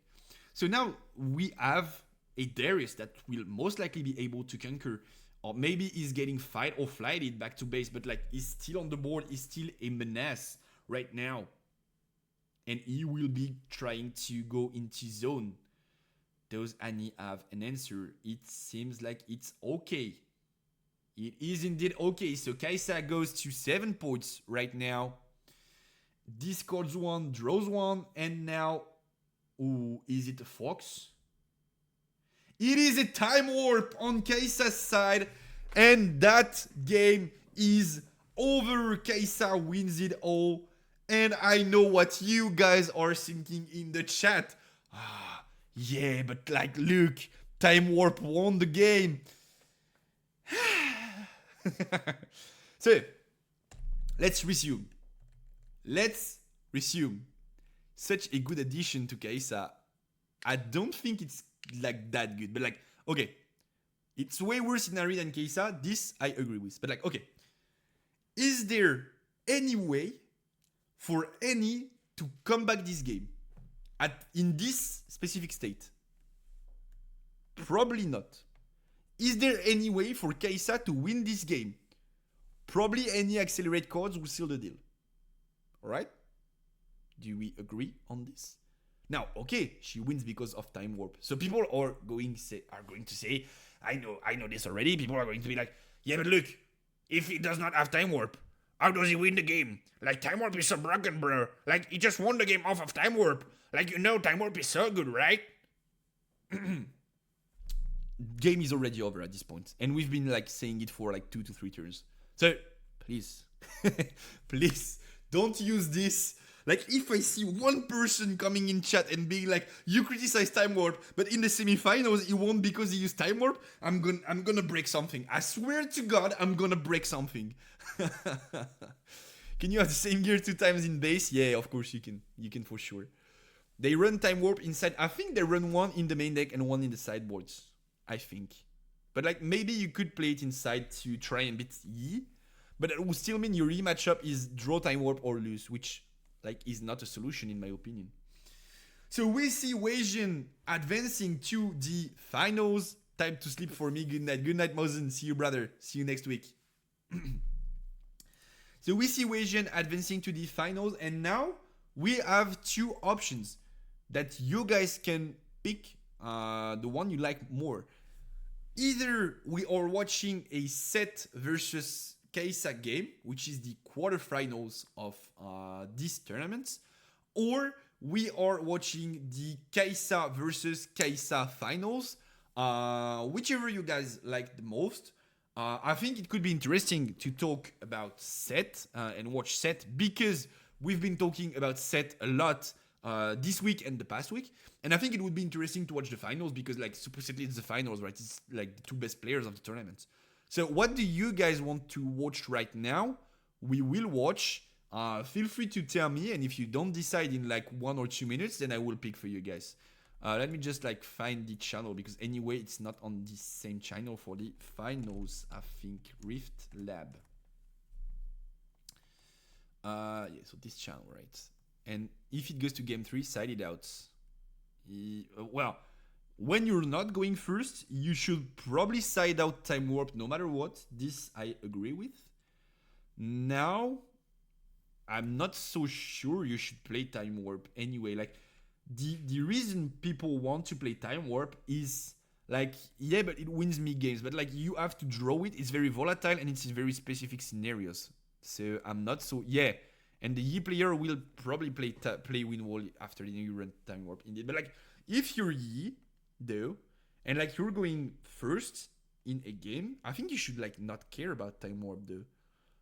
Like, do you even care about time warp when you can just go like on 4 runes catalyst and then game is over? Like, okay, go time warp, you will get from like 3 to 4 or 5 points, and it's like no matter that won't change anything about the fact that he is winning this game. So I'm not even sure you should consider time warp if you're going first as Rampy. I think you just like don't care. Like, okay, play time warp going second. Go for it, brother. I think so. So is it Sett? Do you guys want to see Sett? Or I'll just run a quick poll, no? Like a 1 minute poll, right? Which game are we watching? And if you guys don't vote or it's a tie, I will just watch the finals, right? So Sett versus Kaisa or Kaisa versus Kaisa. Here we go. So you guys pick the game we are watching and we will be watching it no matter what you pick, right? Does that seem fine to you? But yeah, to get back on the Ari topic, I do think that Blurry is very, very strong and very, very favored going into like basically everything in the metagame. Who wins the Sett versus Kaisa? I think Kaisa wins because like it's quarterfinals and this guy is the one in the finals. But we could just watch the Kaisa game though, which is this one, which is the grand final. So if you don't like this Sett versus Kaisa ID, we'll just like watch this Kaisa game in the finals. I think you voted for Kaisa, so let's go. Let's watch this Kaisa game, right? So these are the grand finals of Riftlab Trials 2. Once again, I have no clue about how many players were playing the event, but like theoretically there were someone voted for Sett, but I said if it was a tie we were going to watch the grand finals. So sorry for the person that voted for Sett versus Kaisa, but we will be watching the Kaisa game then, since it's a tie. So once again, what was I talking about again? Yeah, I was talking about, I don't know how many players were there, but supposedly it's a lot of the good Western, so basically English speaking players that were into this tournament. So far, the level of play has been inconsistent but decent. We've seen great plays and great game plans. We've also seen like more discussable, like criticizable things. But once again, we are all here to learn, and it's normal to make mistakes in such early days of a game's lifespan. So this is the finals, and we will have Kaisa into KSR. One of them being Wasian Swag, which I think is the guy on the right. Yep, he is, and we saw him play in the semifinals. And on the other side, we will be seeing Prismaticism, which I don't know about, and I don't think we've ever casted a game of this person, but we'll see if they find the right play in this video. How about we go like 2 times speed, so when they think it's rather fast, and then I pause when we need to talk about something. So who's going first is not as important in Kaisa versus Kaisa as in other matchups, because basically the game will be played at who is able to control the boards better. Also, something that we cannot know right now is what build these players are running. We kind of know Wasian's build though. But if we are on a mech list on this side of the board, it's going to be rather strong. Like mech is very, very strong in the mirror match, in my opinion. Even more since players tend to cut Ikitin Rain and like play it maybe in the sideboard, maybe not at all. So this difference could be interesting. If not, we kind of have the same win conditions, which are control the boards and most likely be able to build a base. So as I was telling you earlier, there are 3 main resources in Riftbound, which are once again card economy, so runes and cards in hands, points and board state. And like in this specific matchup, you already know that both players are going to have a lot of runes because of Kaisa's legend ability. You already know that players are going to have a good amount of cards in hand because that's something that Kaisa is really good at doing. And you already know that points are not so important because whoever ends up controlling the opponent's board better will end up having the more points. So the very important resource that's going to force the decision in this game is the tempo one. So the amount of boards you are able to play, and more specifically in this particular matchup, base is insanely important because it's where your bodies are protected from everything except Falling Star and Iketin Rain. And so if you're able to build a strong base, you will probably be able to like take over the battlefields at some point because your opponent won't have enough spares to kill all of your units in a single turn. So building a strong base, is very key in this matchup, and we will see whichever player manages to do this better, probably winning it all. Because once again, it's the finals. So the guy that wins this wins the whole tournament. Always surprised to see Katchouze be this high up tourneys. I feel like MF Aurora or Yi Aurora should be final too. Thank you for the follow, Latlan. Nice to have you here. Hope you're doing great, brother. Hope you're doing great. Hope you had a great evening. And hope the playtest went well if you were playtesting. I don't know. So yeah, regarding Katchouze being in the finals, I think, like, I've said this before, I say it again, but I think Katchouze is rather easy to play. Like, people tend to say it's easy to play, hard to master. I would say it's easy to play, not that hard to master. Like, it's, in certain scenarios, it can be hard, but like, sometimes most of your game, or do you have, like, too many spares for your opponent to deal with them? And if you do, well, you've won the game, GG's. And, like, it does not revolve around, like, playing specific interactions and stuff. So I do think that in early days of a format, decks like Katchouze will forever be strong because like they're easy to pilot, they have strong win conditions, and like they, once again, as I was talking about before, they guarantee a lot of stuff.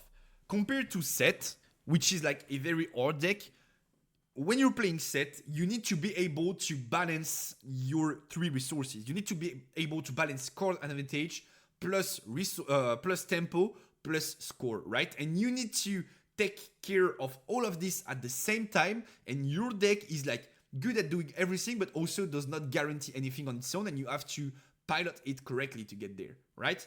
Katchouze basically guarantees you two things, being resources, you will have a lot of runes, you will have a lot of court advantage, and also points, because if you manage to keep the boards under control, then you're most likely going to win the game no matter how many turns you need to do so, because you will be the only one having units on boards. So you just need to focus on tempo and like board state and playing your spells at the right time. And so having 2 out of the 3 main resources in the game that are a given is something that makes it a very strong early game deck in like early in the lifespan of the game, not like specifically in early game in a specific game, right? Which I think people are starting to understand that this is not so good, but like in a multi-round tournament where you don't have like you don't know what you're doing, or like you need to think about each and every play, the fact that you have to think about less plays also makes it easier in the long run, right? So I think Katchouze is like quite advantage, but not because it's the best deck, kinda because it's like easier in a way. Do we have the ends though? We do have the ends this time. So we decide to keep the Mundo in the mirror matchup. Very, very interesting. Wait. We absolutely need to analyze these mulligans.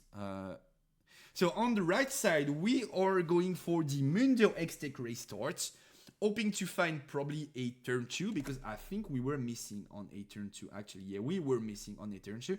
So we are looking to find an early game unit, which is why we need to mulligan 2 cards, and we have this Mundo that might be insanely strong at closing the game later on. So main deck Mundo, very interesting.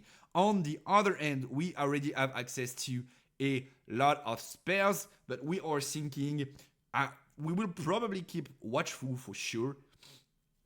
Like, it's a very good unit. Your opponent does not want to like use a spell to get rid of it, since it's so weak and it draws when it dies.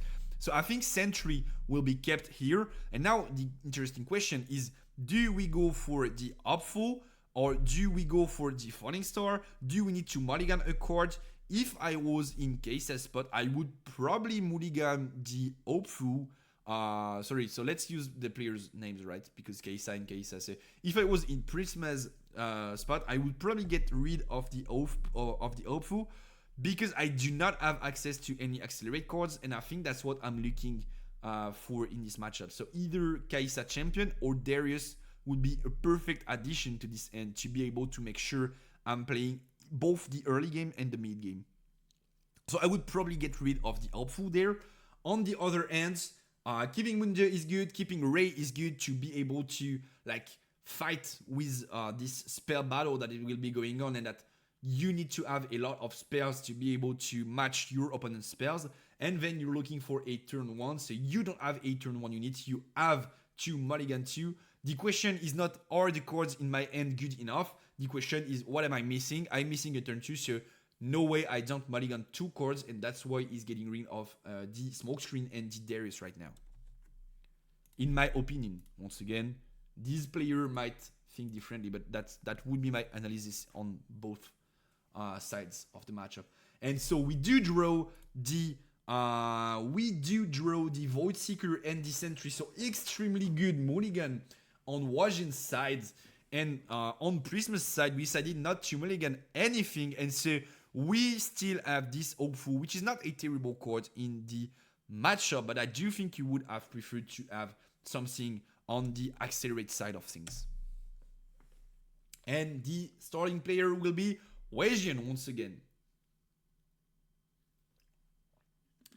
Sentry will be met with Sentry, difference being there's an energy open to be able to play this X-Tech Ray, which we might see directly in this scenario.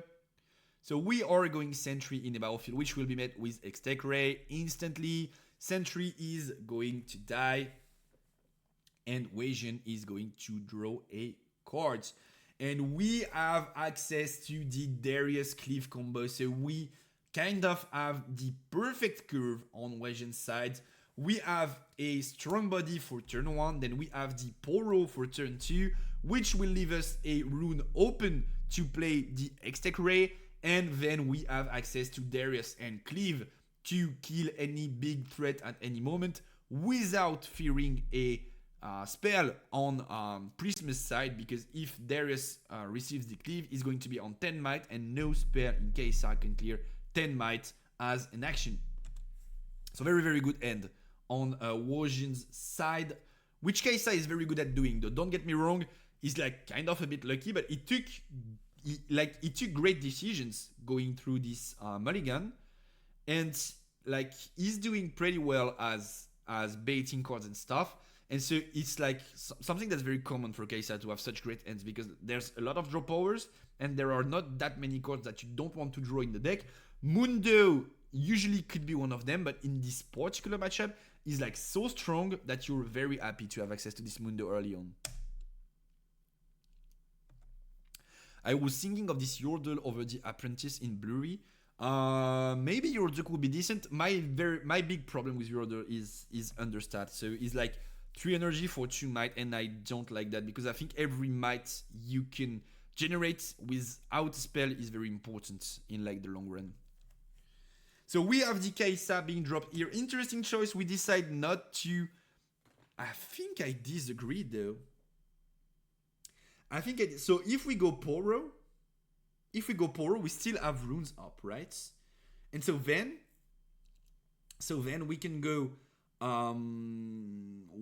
like X-Tech Ray on like the Sentry when it's trying to enter a field, because now opponents can just go like Sentry in resend 2 runes at the end of the turn and like enable a potential Void Seeker that will be able to kill the Kai'Sa next turn.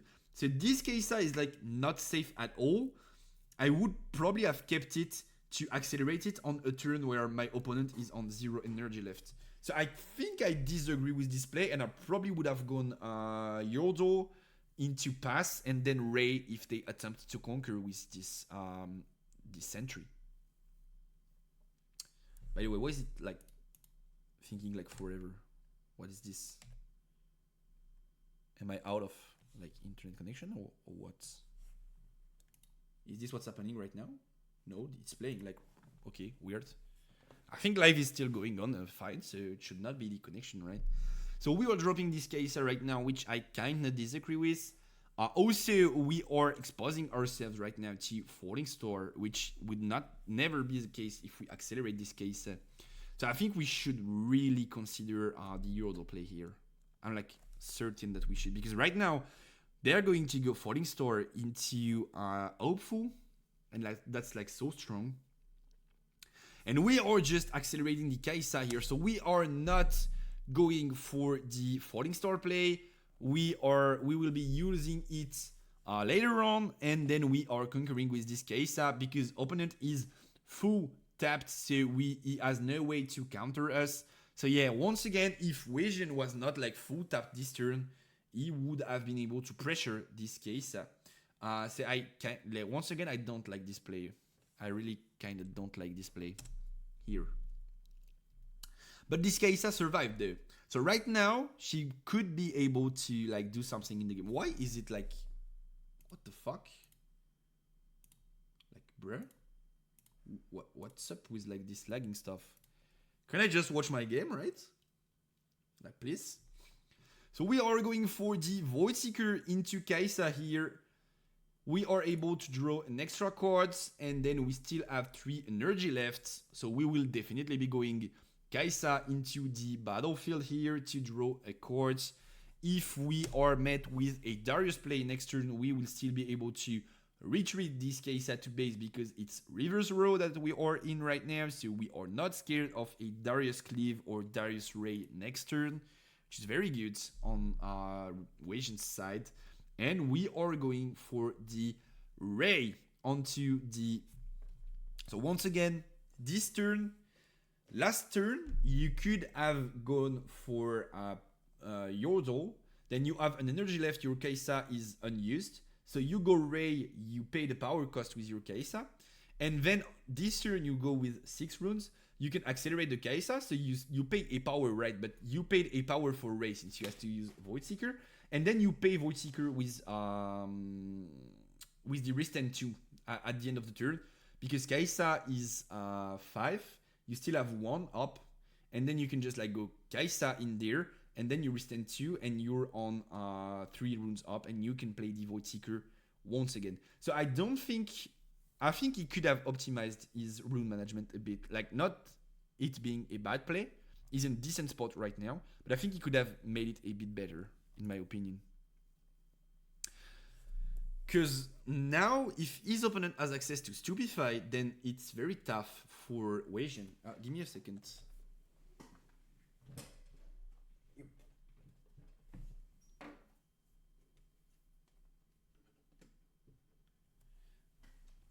I do have something over my computer's on-off button because Kitty Cat loves to to play with it, and then sometimes turns off my computer while I'm working. So I would like not for this stream to be shut down because of some like hairy animal.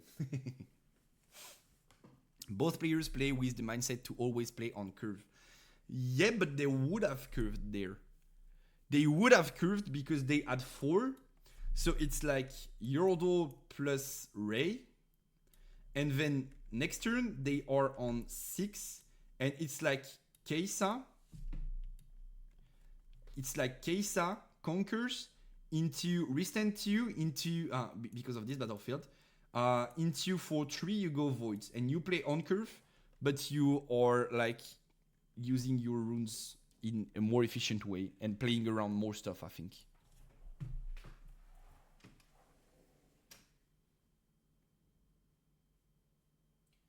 Kitty Cat wants to go out once again.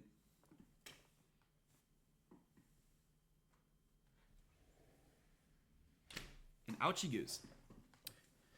So we are... Wait, did we just drop? So what was the play here? So we are using this Falling Star on the Kaisa. You need to be able to get rid of this Kaisa, which you are not able to fight against because of the reverse row. So you need to use a spell to clear it, and that's being done with the Falling Star here. and then you're dropping the hopeful for 2 energy, and you pass with 2 energy open. So once again, whoever is able to build the stronger base will win the game. And from now, from like the previous turns, what we've seen is like Wasian dropping units in base, being able to make them survive, whereas Prisma is kinda running after being able to establish a base right now. Kitty cat going. That's like this emote is actually my cat. If you've seen her, it's her actual face, right? So we are playing this Poro right now, which will, if this Poro is met with a X-Tech Ray, you are burning 2 runes, one of the cord and one of the deflect keywords, and like this Kaisa is already tapped. So now X-Tech Ray is extremely expensive. And I think we're not going to see an X-Tech Ray go through. Yup, we are not. And then we are playing a Darius and a Ravenbloom. Darius will stay in base and Wasian decides to pass. He could have like rescinded this Darius and then went there. Would this have been a great play though? I think it's like, once again, if you are going full tapped, it's obviously not the play. But like if you're resisting these 2 runes, then you can probably bluff something like Stupefy Ray, which would be terrible. So probably you have to accelerate Darius here, no? Like in this matchup, accelerates are so important. Dropping them flat in the base like that is something I'd be rather afraid of. Because right now we could be met with Falling Star on this Darius. And that would be a problem on Wasian's side because we don't have another accelerate card in end. So if this guy Prisma is able to like regain control of the battlefield and establish a base, then he's in a great spot, and that's what might happen right now. He could play Darius Falling Stars. He has access to enough runes to do so, and then still have 2 runes up to enable a potential X-Tech Ray to punish this Ravenbloom. So most likely here, if I'm on Kaisa's side on the left, I know I have Fox. So I want to be able to play for 8 next turn, potentially. Which we are on 7. So if we use 2 runes right now, 1 for Falling Star, 1 for Darius, we'll go down to 5. So maybe we won't be able to Fox. But then we could go like Darius here. Or Darius here, actually.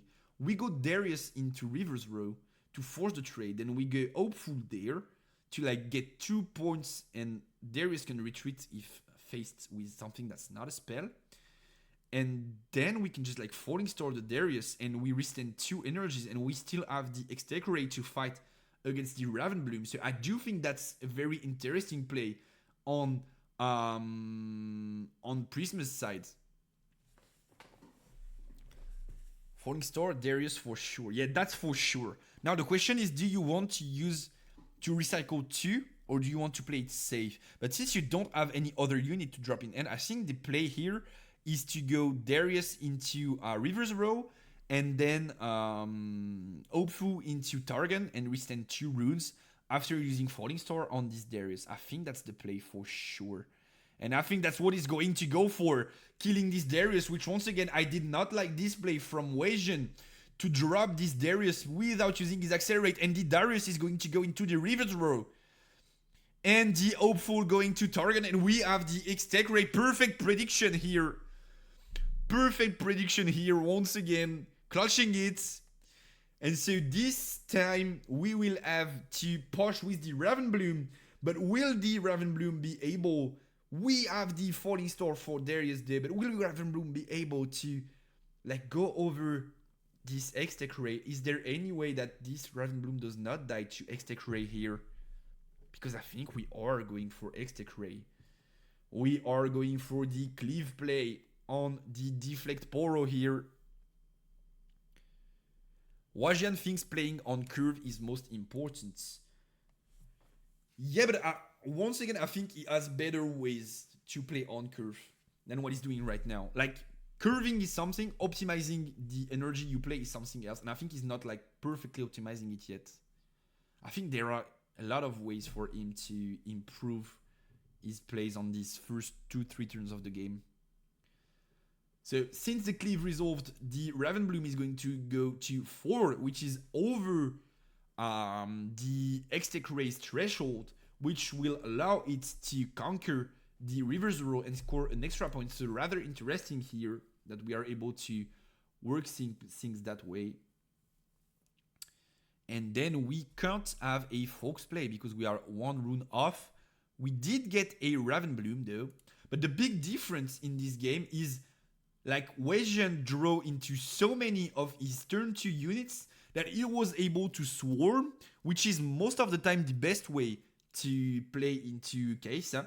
Is like you drop several 2 might units and then she does not have enough spell to blast them all. Whereas if you drop like big bodies like Darius and stuff, then Falling Star seals the deal. So Weijian draw into like so many of these smaller units, whereas Prisma only drew into Sentry at the beginning of the game and just now into Raven Bloom. But it's like a bit late right now because if he plays them right now, he's losing like a whole turn, and that's way too much. He can't lose a whole turn here. Think he's fine here for now. Mundo in 2 turns, Priest has no units and wouldn't want to watch here unless he has to. Yeah, so I think Weijian is in the driver's seat here. I think Weijian is most likely winning the game. That does not mean he played perfectly though. And I think he actually made like a lot of small optimization mistakes that could have costed him the game in other scenarios, but he drew so much more smaller units that is favored anyway, and like basically no matter what he does, that's like better for him. But I think it's just like thinking like curve, whereas he could like also optimize it. Like he's not playing like poorly, like doing bad plays over bad plays. He's just like slightly not optimizing stuff, in my opinion. So we'll see the Ray go through here to kill the Raven Bloom and not allow Weijian to go to 6, because if Weijian is allowed to go to 6, then Weijian is allowed to end the game with a potential time warp. Oh no, my bad, he's on 9 runes, so no time warp this turn for Weijian. We are going to go Yordo here. Do we Void Seeker this Yordo or do we keep the mana open? We have to Void Seeker this Yordo and recycle an extra rune. This Yordo is probably going to die. We don't have a choice because there will be no shutdown after that, and so we won't be able to activate this. And then we have the Mundo going in the reverse row at 15 might, and that's probably game over for Prisma. No way to deal with this Mundo, right? He's so big right now. Such a huge amount of might. He's still going to try though with the Raven Bloom that goes into Targon's Peak and will be met with another Extech Ray, and game is over. Weijian wins game 1 of these grand finals. And these are the sideboards, very interesting. I think Prisma has an insane sideboard going into Kai'Sa. Maybe we are just missing the Mundos, but Sprite Mother are really good into this matchup. And Rain can also be very decent since Kai'Sa has no way of buffing her units in response to Rain. So you can just like clear the board, clear the Darius, clear the big boys. So both cards are very good in Prisma's spot. Whereas in Weijian, we also do have great cards in the matchup though. Cleave is very good, Retreat is very good, and we have an extra Mundo to be able to punish this matchup and these spots where you can keep a battlefield. So very interesting to see both players' side decks, and I think both have great option going into game 2. But we know that Prisma is going to starting in this particular mirror match as like does not have such a favored side compared to other matchups. You could like start and get like blasted over and over and still lose the game. So on Prisma's side, we're going first, and so we consider that we will be in the lead, and so we added the time warp into the deck, which we might mulligan because it's a bit early, right? And we should be looking for spells.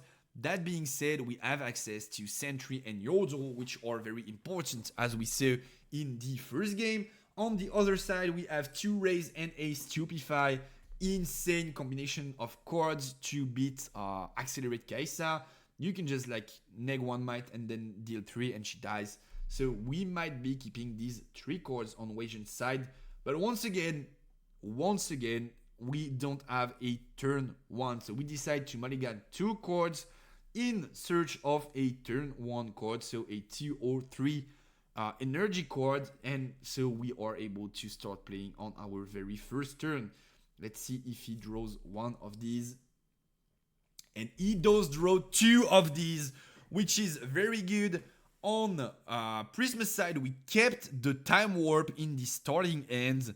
Very interesting here. Not something I would have done for sure. And we are dropping the Sentry, which will be met with a Poro. And by the way, we are on reverse row once again, this time on Prisma's side. And we do have the zone on the Wasian side. And this Sentry will most likely be met with a firing, a warning shot, with the X-Tech Ray. Sentry is now dead and Prisma will get to draw a card, which is a third Darius. Oh my god, holy. So Darius is actually cracked in this matchup. It's a very, very good card to have. So like, having 2 of them is not so much of a problem. Having 3 of them, though, could become problematic in the future for sure. Are we going to go Yordle? I think we should, right? We should probably go Yordle to find a potential spell we are looking for here. But not an easy start on Prisma's side, that's for sure. I think maybe I've watched this live, I can't remember now. Well, if you can't remember, then it's fine, we'll discover it together. And we end up playing this Kaisa.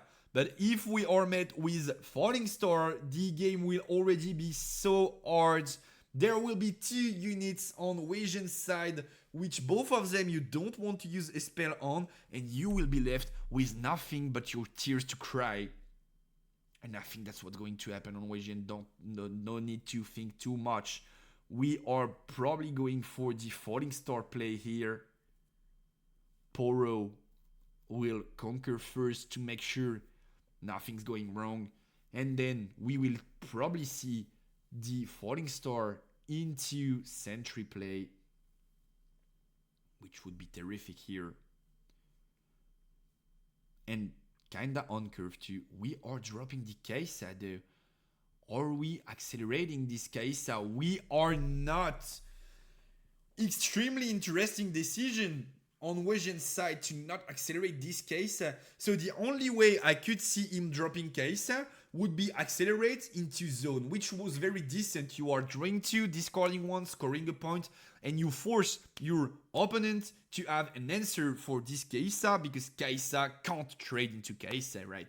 So accelerating it was the only way I could have seen Wasian drop a Kaisa, but he decides not to. Very interesting. And so this Kaisa is set in base. Is he trying to value this Ray in hand? But like, it has no value, right?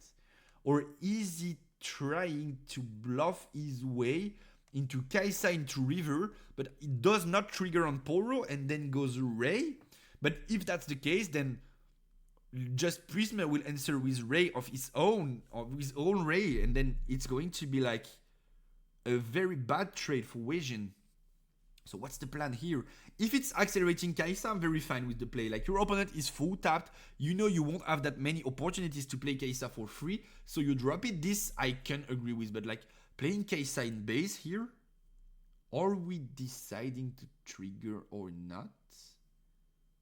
Is it the bait that I was talking about? But like, it's very risky, no?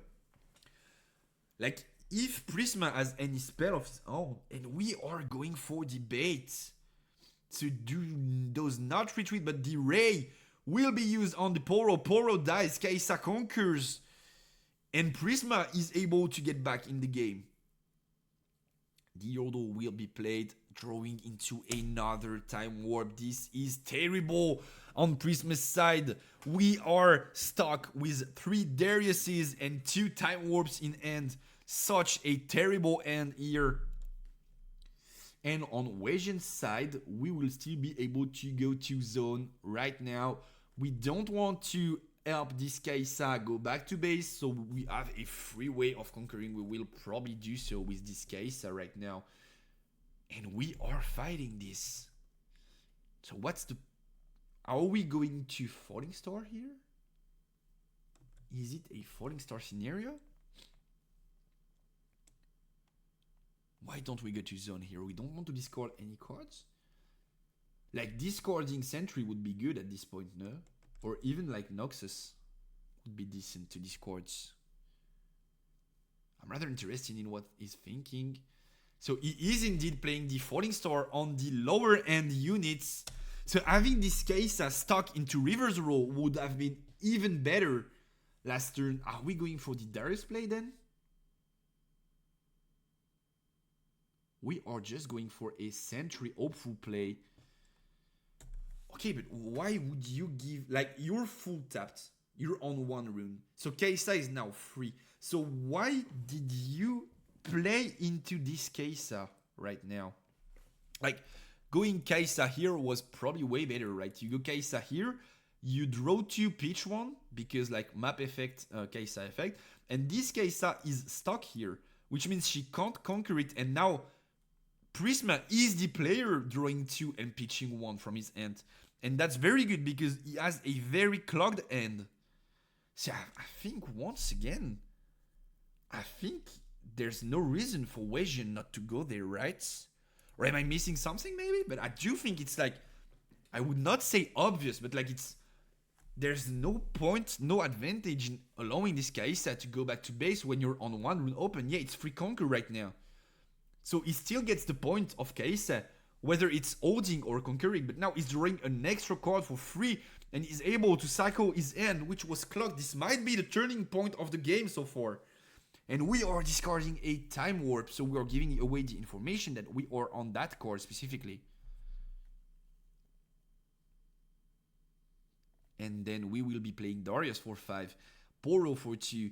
We are attacking this Kaisa to score an extra point with the Darius, which once again is not so bad because this Darius does not die to Voidseeker, does not die to Hextech Ray, does only die to Falling Star. So whatever, you just push him there. If he has Falling Star, be it base or battlefield, he would have died anyway. If he does not have access to Falling Star, then he will come to trade and you will just retreat the Darius. So very good play on Prisma's side. To be fair, so far, I like the way Prisma's plays way better than the way Wasian plays, but I might be wrong on the outcome. Maybe Wasian is winning it all. Sentry will be sent there. You let it die, no? Like what's... Or you're afraid of Smokescreen maybe? Smokescreen could be something there, so... Like you either let it die, or you just play it safe, which is probably what I would do. You just play it safe and you have Darius in base. So we are triggering the field here. We are triggering the field on Prisma's side. And we are not dying to this Voidseeker. So we are just going to trigger to protect the Darius once again. Smart play. No way for Wasian to kill him. And we know that Voidseeker onto Kaisa. And then we are going to draw 2 and pitch 1 ourselves by conquering these battlefields.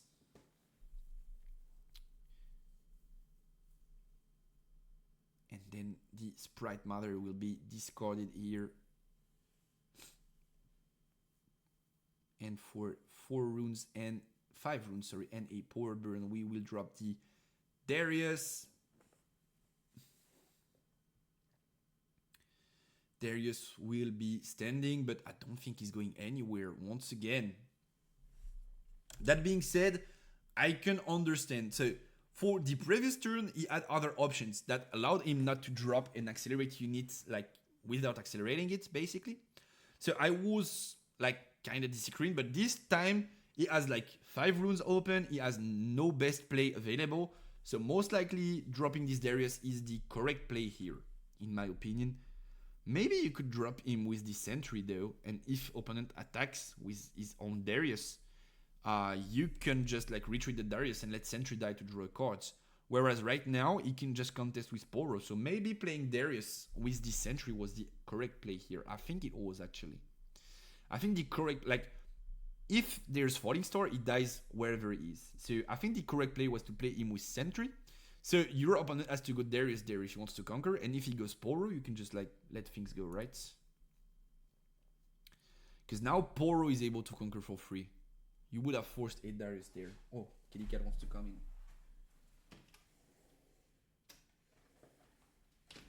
Here you go, Kitty Cats.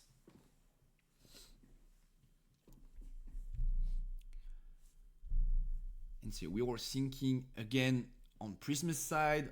Weijian is full tapped, no runes open, so Prisma has the ability to do whatever he wants with this game, and maybe is considering going double Falling Star. That's like a good and a bad thing. Problem is, it does not enable him to go like time warp like very soon. He is met with like rune problems if he goes for this, but that's also insanely strong on boards. Like he can go Darius here, kill the Kaisa, conquer these cards, and then Falling Star, kill this guy, and then Falling Star, kill this guy, and probably even goes there first. So maybe if like Weijian lets this guy die, is like now empty boards, because if you go there last, for sure he saves it to at least have a unit on boards.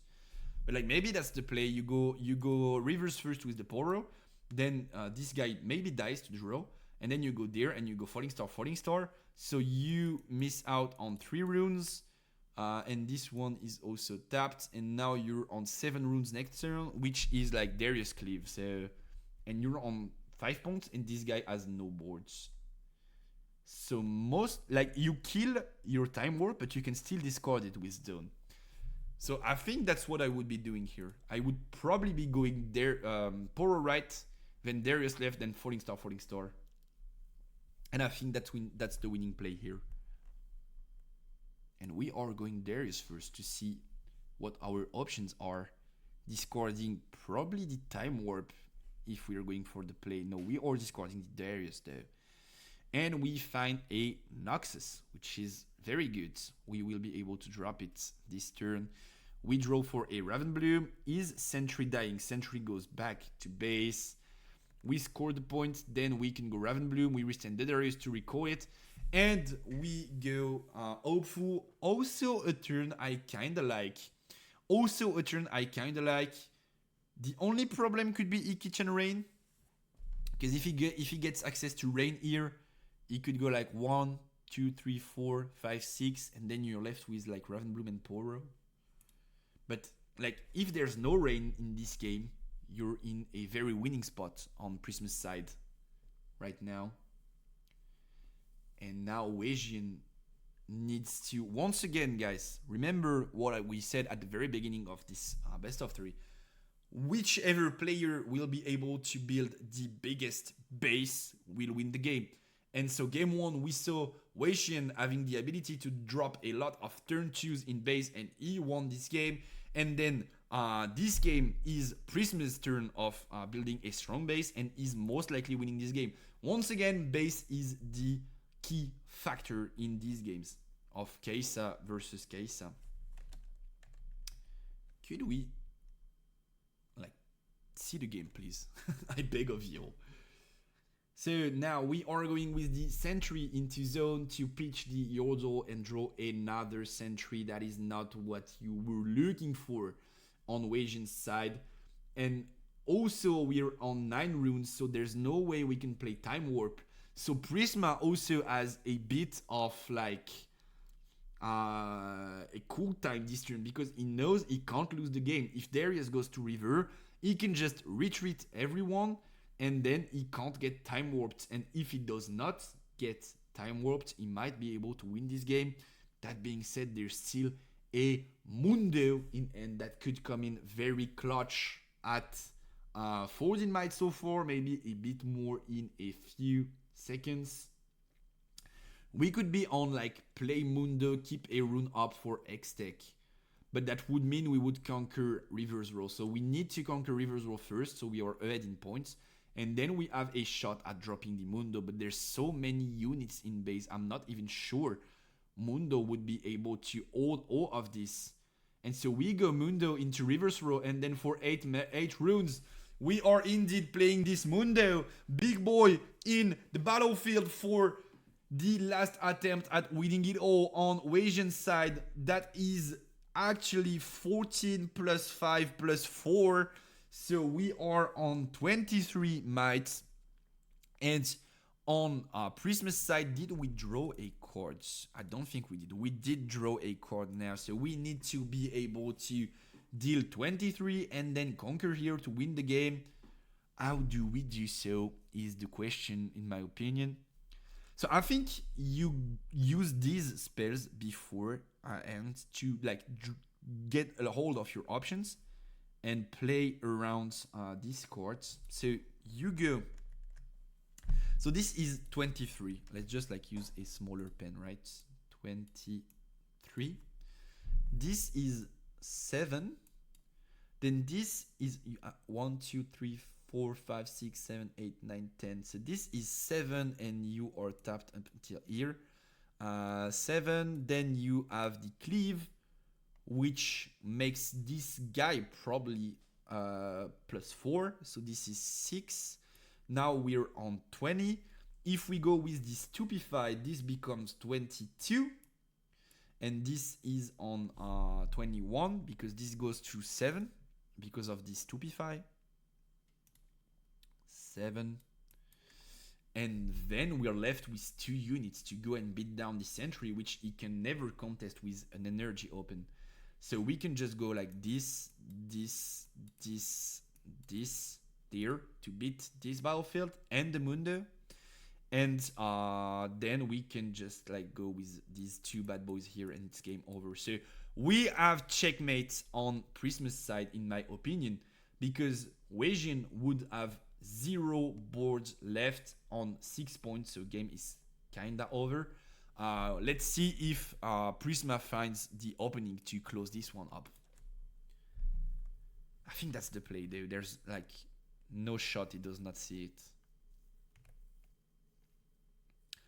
Are we going for the time warp? You don't need to, though. You don't need to go for the time warp, though. You could win this turn, maybe, right? Could you? I don't think you can. I think this Mundo is too big to be able to win this turn. Also, we have to consider the fact that Mundo could be 1 mite higher, but like this is dealt with this card. So, wait. Are we going for the Darius into Sentry? Then this is the time warp that we are playing here.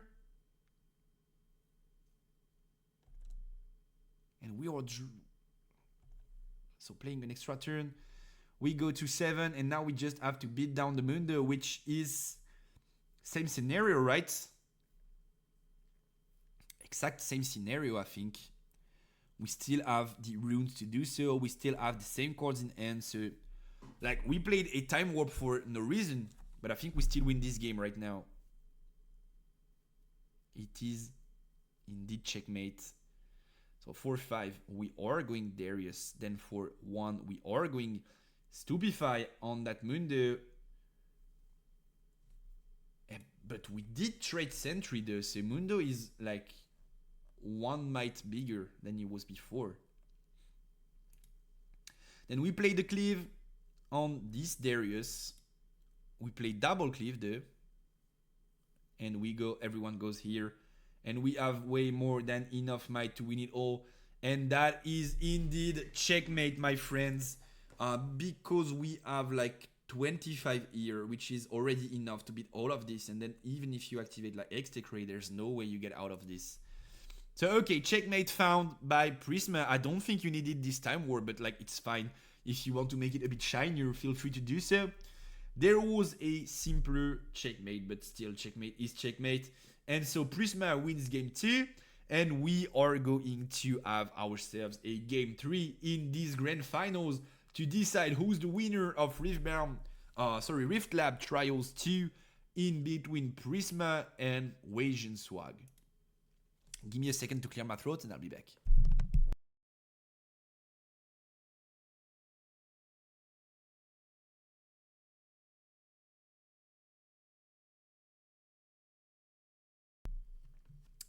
So I'm back. On Weijian side, we find the Falling Star and the Void Seeker, which are both very strong cards, as we've seen so far in the mirror match. And on Prisma's side, we are still playing that Time Warp, which once again, it's what I've been saying for like such a long time. It's that most game that you think you win because of Time Warp, you would have won without Time Warp. And that's the perfect example. Like, we had a line that was not using Time Warp and that was winning the game. But you would probably be like, oh, he won because he had Time Warp, such a strong card, which is like basically not the case at all. This guy was winning on his own without Time Warp.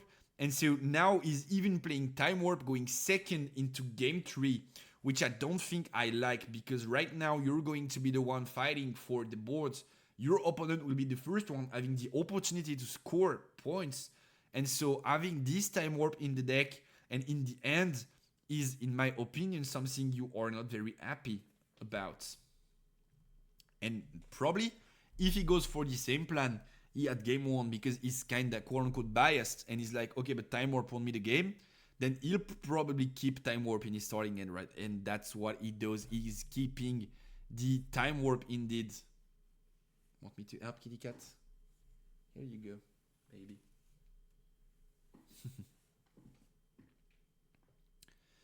He is keeping this Time Warp indeed, which could end up being a big mistake. And now on Weijian's side, we are going to pass without finding a turn 1. Big problem, but we did find this Mundo, which has been such a game changer in games 1 and 2. But Prisma is the first one to drop a unit, and so Prisma is the first one that will be able to force a spell or score a point, which might fit with his decision of keeping Time Warp in his opening end. We are once again playing this case. This time I can kind of get it because we do not have a better play for 4 runes this turn. Poro is good to conquer, and then Kaisa will be dropped and will be restanding runes to be able to play that Void Seeker of ours, which will be met with a Rico most likely. Is it retreat? I think it's a perfect retreat spot, no? I think you should retreat here no matter what. This Kaisa is too important and you do not have access to another accelerate card in end so far. So you kinda need to retreat this, I think. And then you have your own, yup you do. And then you have your own Void Seeker to deal with the opponent's Kaisa. So we are ramping a rune. And now we're on 5 mites. And let's probably drop this Kaisa again, right? Or do we drop Ravenbloom and then we keep the Void Seeker? I think that's the play. That's the perfect play on curve. You drop Ravenbloom in base and then you keep the Void Seeker to punish this Kaisa next turn. And what we are not aware about is that our opponent does not have access to retreat. So this will be even more of a punish for him than it was for Weijian. Prisma starting his turn, probably going Kaisa into this Dreaming Tree to check for any potential spells, which he will be met with, most likely. Hello everyone, nice to have you here. Hope you're having a great evening. So we are going Giga Base. So I really... So far, no grudge against any of those players, right? Both are in the finals. Both are probably tremendous players, right? But so far, Prisma's understanding of the game and how things should be played and what are his win conditions, which once again, we talked about before the game. We said the best way to win this matchup, this mirror matchup, is to have a strong base. And so far, Prisma has been able to keep his focus on this goal, and he managed to like build up a base every game he had the opportunity to do so. I really like how Prisma has been playing, and I think he is the best player in this final so far. I think Prisma is doing very good in this final so far. On the other end, Weijian will have a lot of runes to try and fight against Prisma's boards.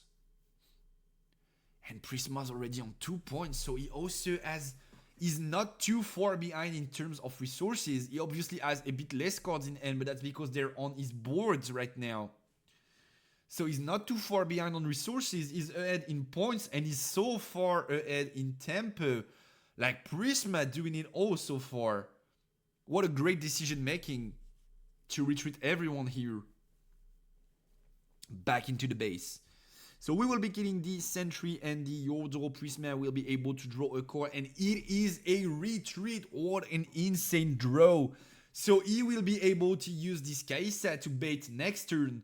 We do have a Cleave that is being used preemptively to prevent this Ravenbloom to being killed by a Hextech Ray right now. Very good play also on Visions. It was his only playable body right now. And so we will have a Kai'Sa that's being dropped from end, but once again, no Accelerate. And now Prisma will be able to go for Falling Star on both units, clear the boards. I think Prisma might very well be our grand winner of the finals and of Riftbound Trials too. He's been doing so well in these 3 games, playing out of his mind, and now Kai'Sa will try to conquer. She will be met with Void Seeker, but Prisma has access to the retreat to punish this play. And so he draws a card of retreat because we're into Dreaming Tree. He ramps a rune, and he could potentially accelerate this Kai'Sa again into Targon's Peak to draw an extra card and be faced with nothing on Wasion's side. This Kai'Sa Accelerate could be a very great play here, very key for Prisma, or we're just going the safe way with the Poro and we're keeping runes open.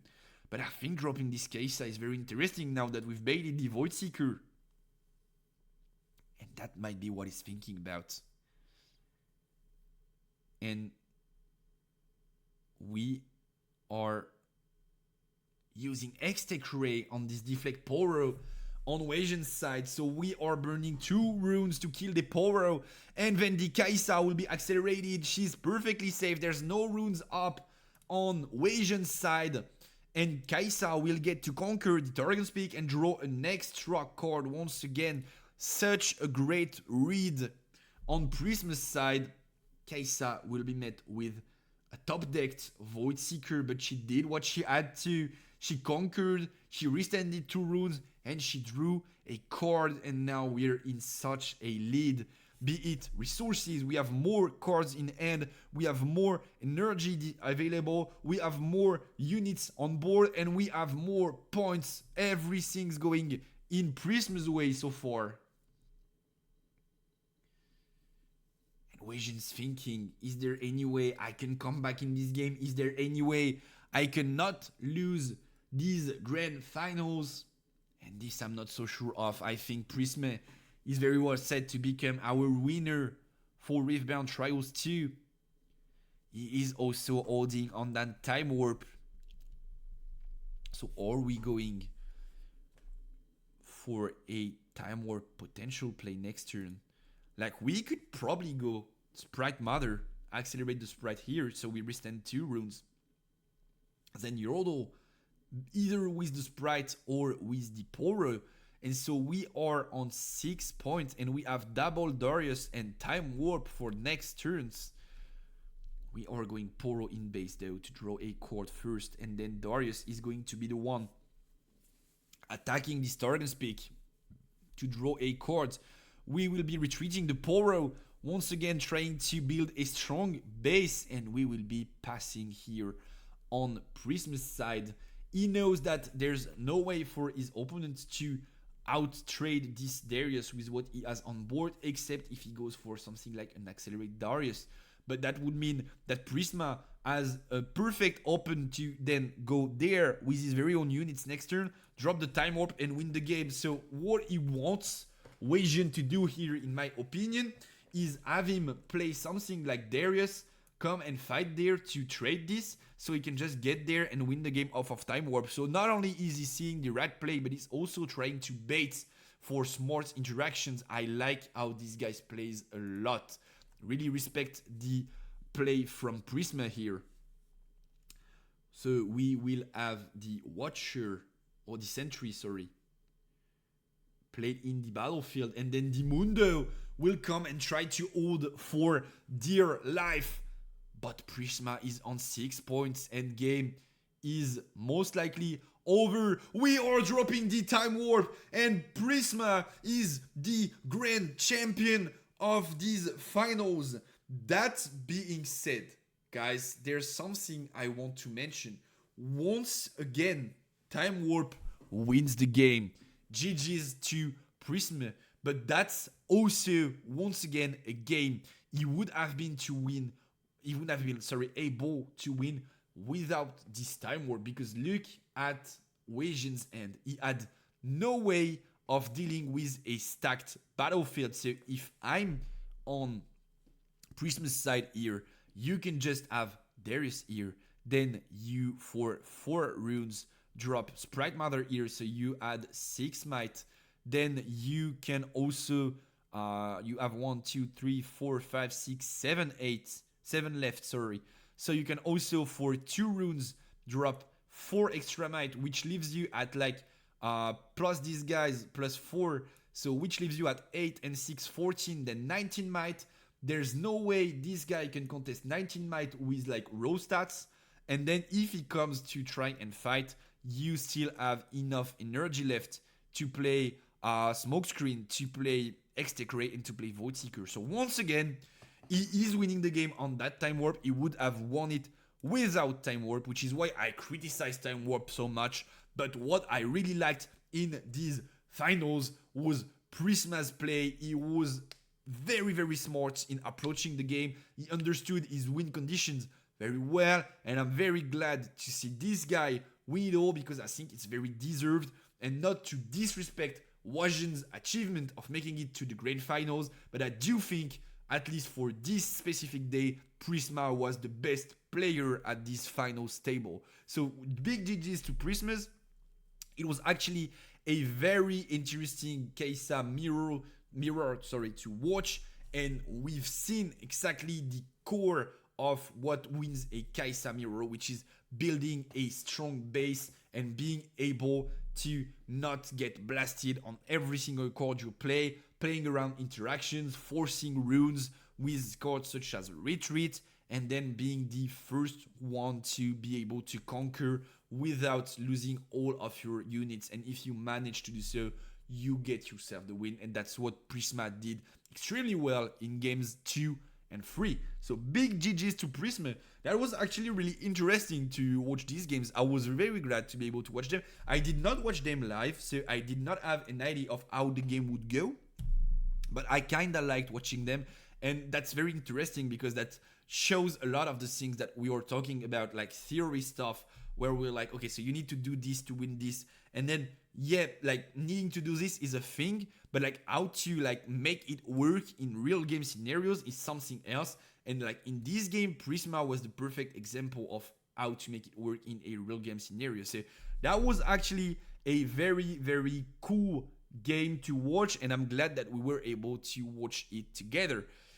We are getting close to midnight, which you guys know it's the time for me to say goodbye. We will look for a Riftbound stream that I can read you guys to, if there's any of them, which I hope there is. We will look for a Riftbound stream, and I'll see you again next Wednesday for more Riftbound together, for more discussions regarding meta, debates, deck lists. And you guys remember that you voted for me to play Leona at locals this weekend, so I'll also see you with my Leona feedback and how the tournament went, and I'll try to make it go, like try to make a deep run in the tournament, so we have a lot of great feedback on how Leona works in the current format. There is no Riftbound stream though. What a terrible situation. So how about we go for some One Piece card game? Who's playing One Piece so far?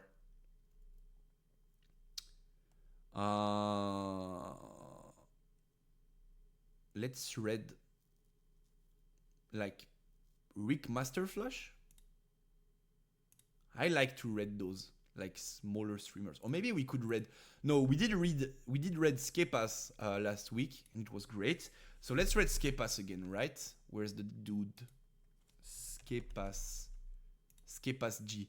Let's read Skepas, which is playing One Piece card game. I would have loved to read you guys into a Riftbound channel, but there's no Riftbound channel live as of now, except for us. So once again, you can go and check the YouTube, which is where I'm posting every edited video. You can also subscribe to the YouTube VOD channel, which is where I'm posting streams. Sorry, I'm getting tired. I'm posting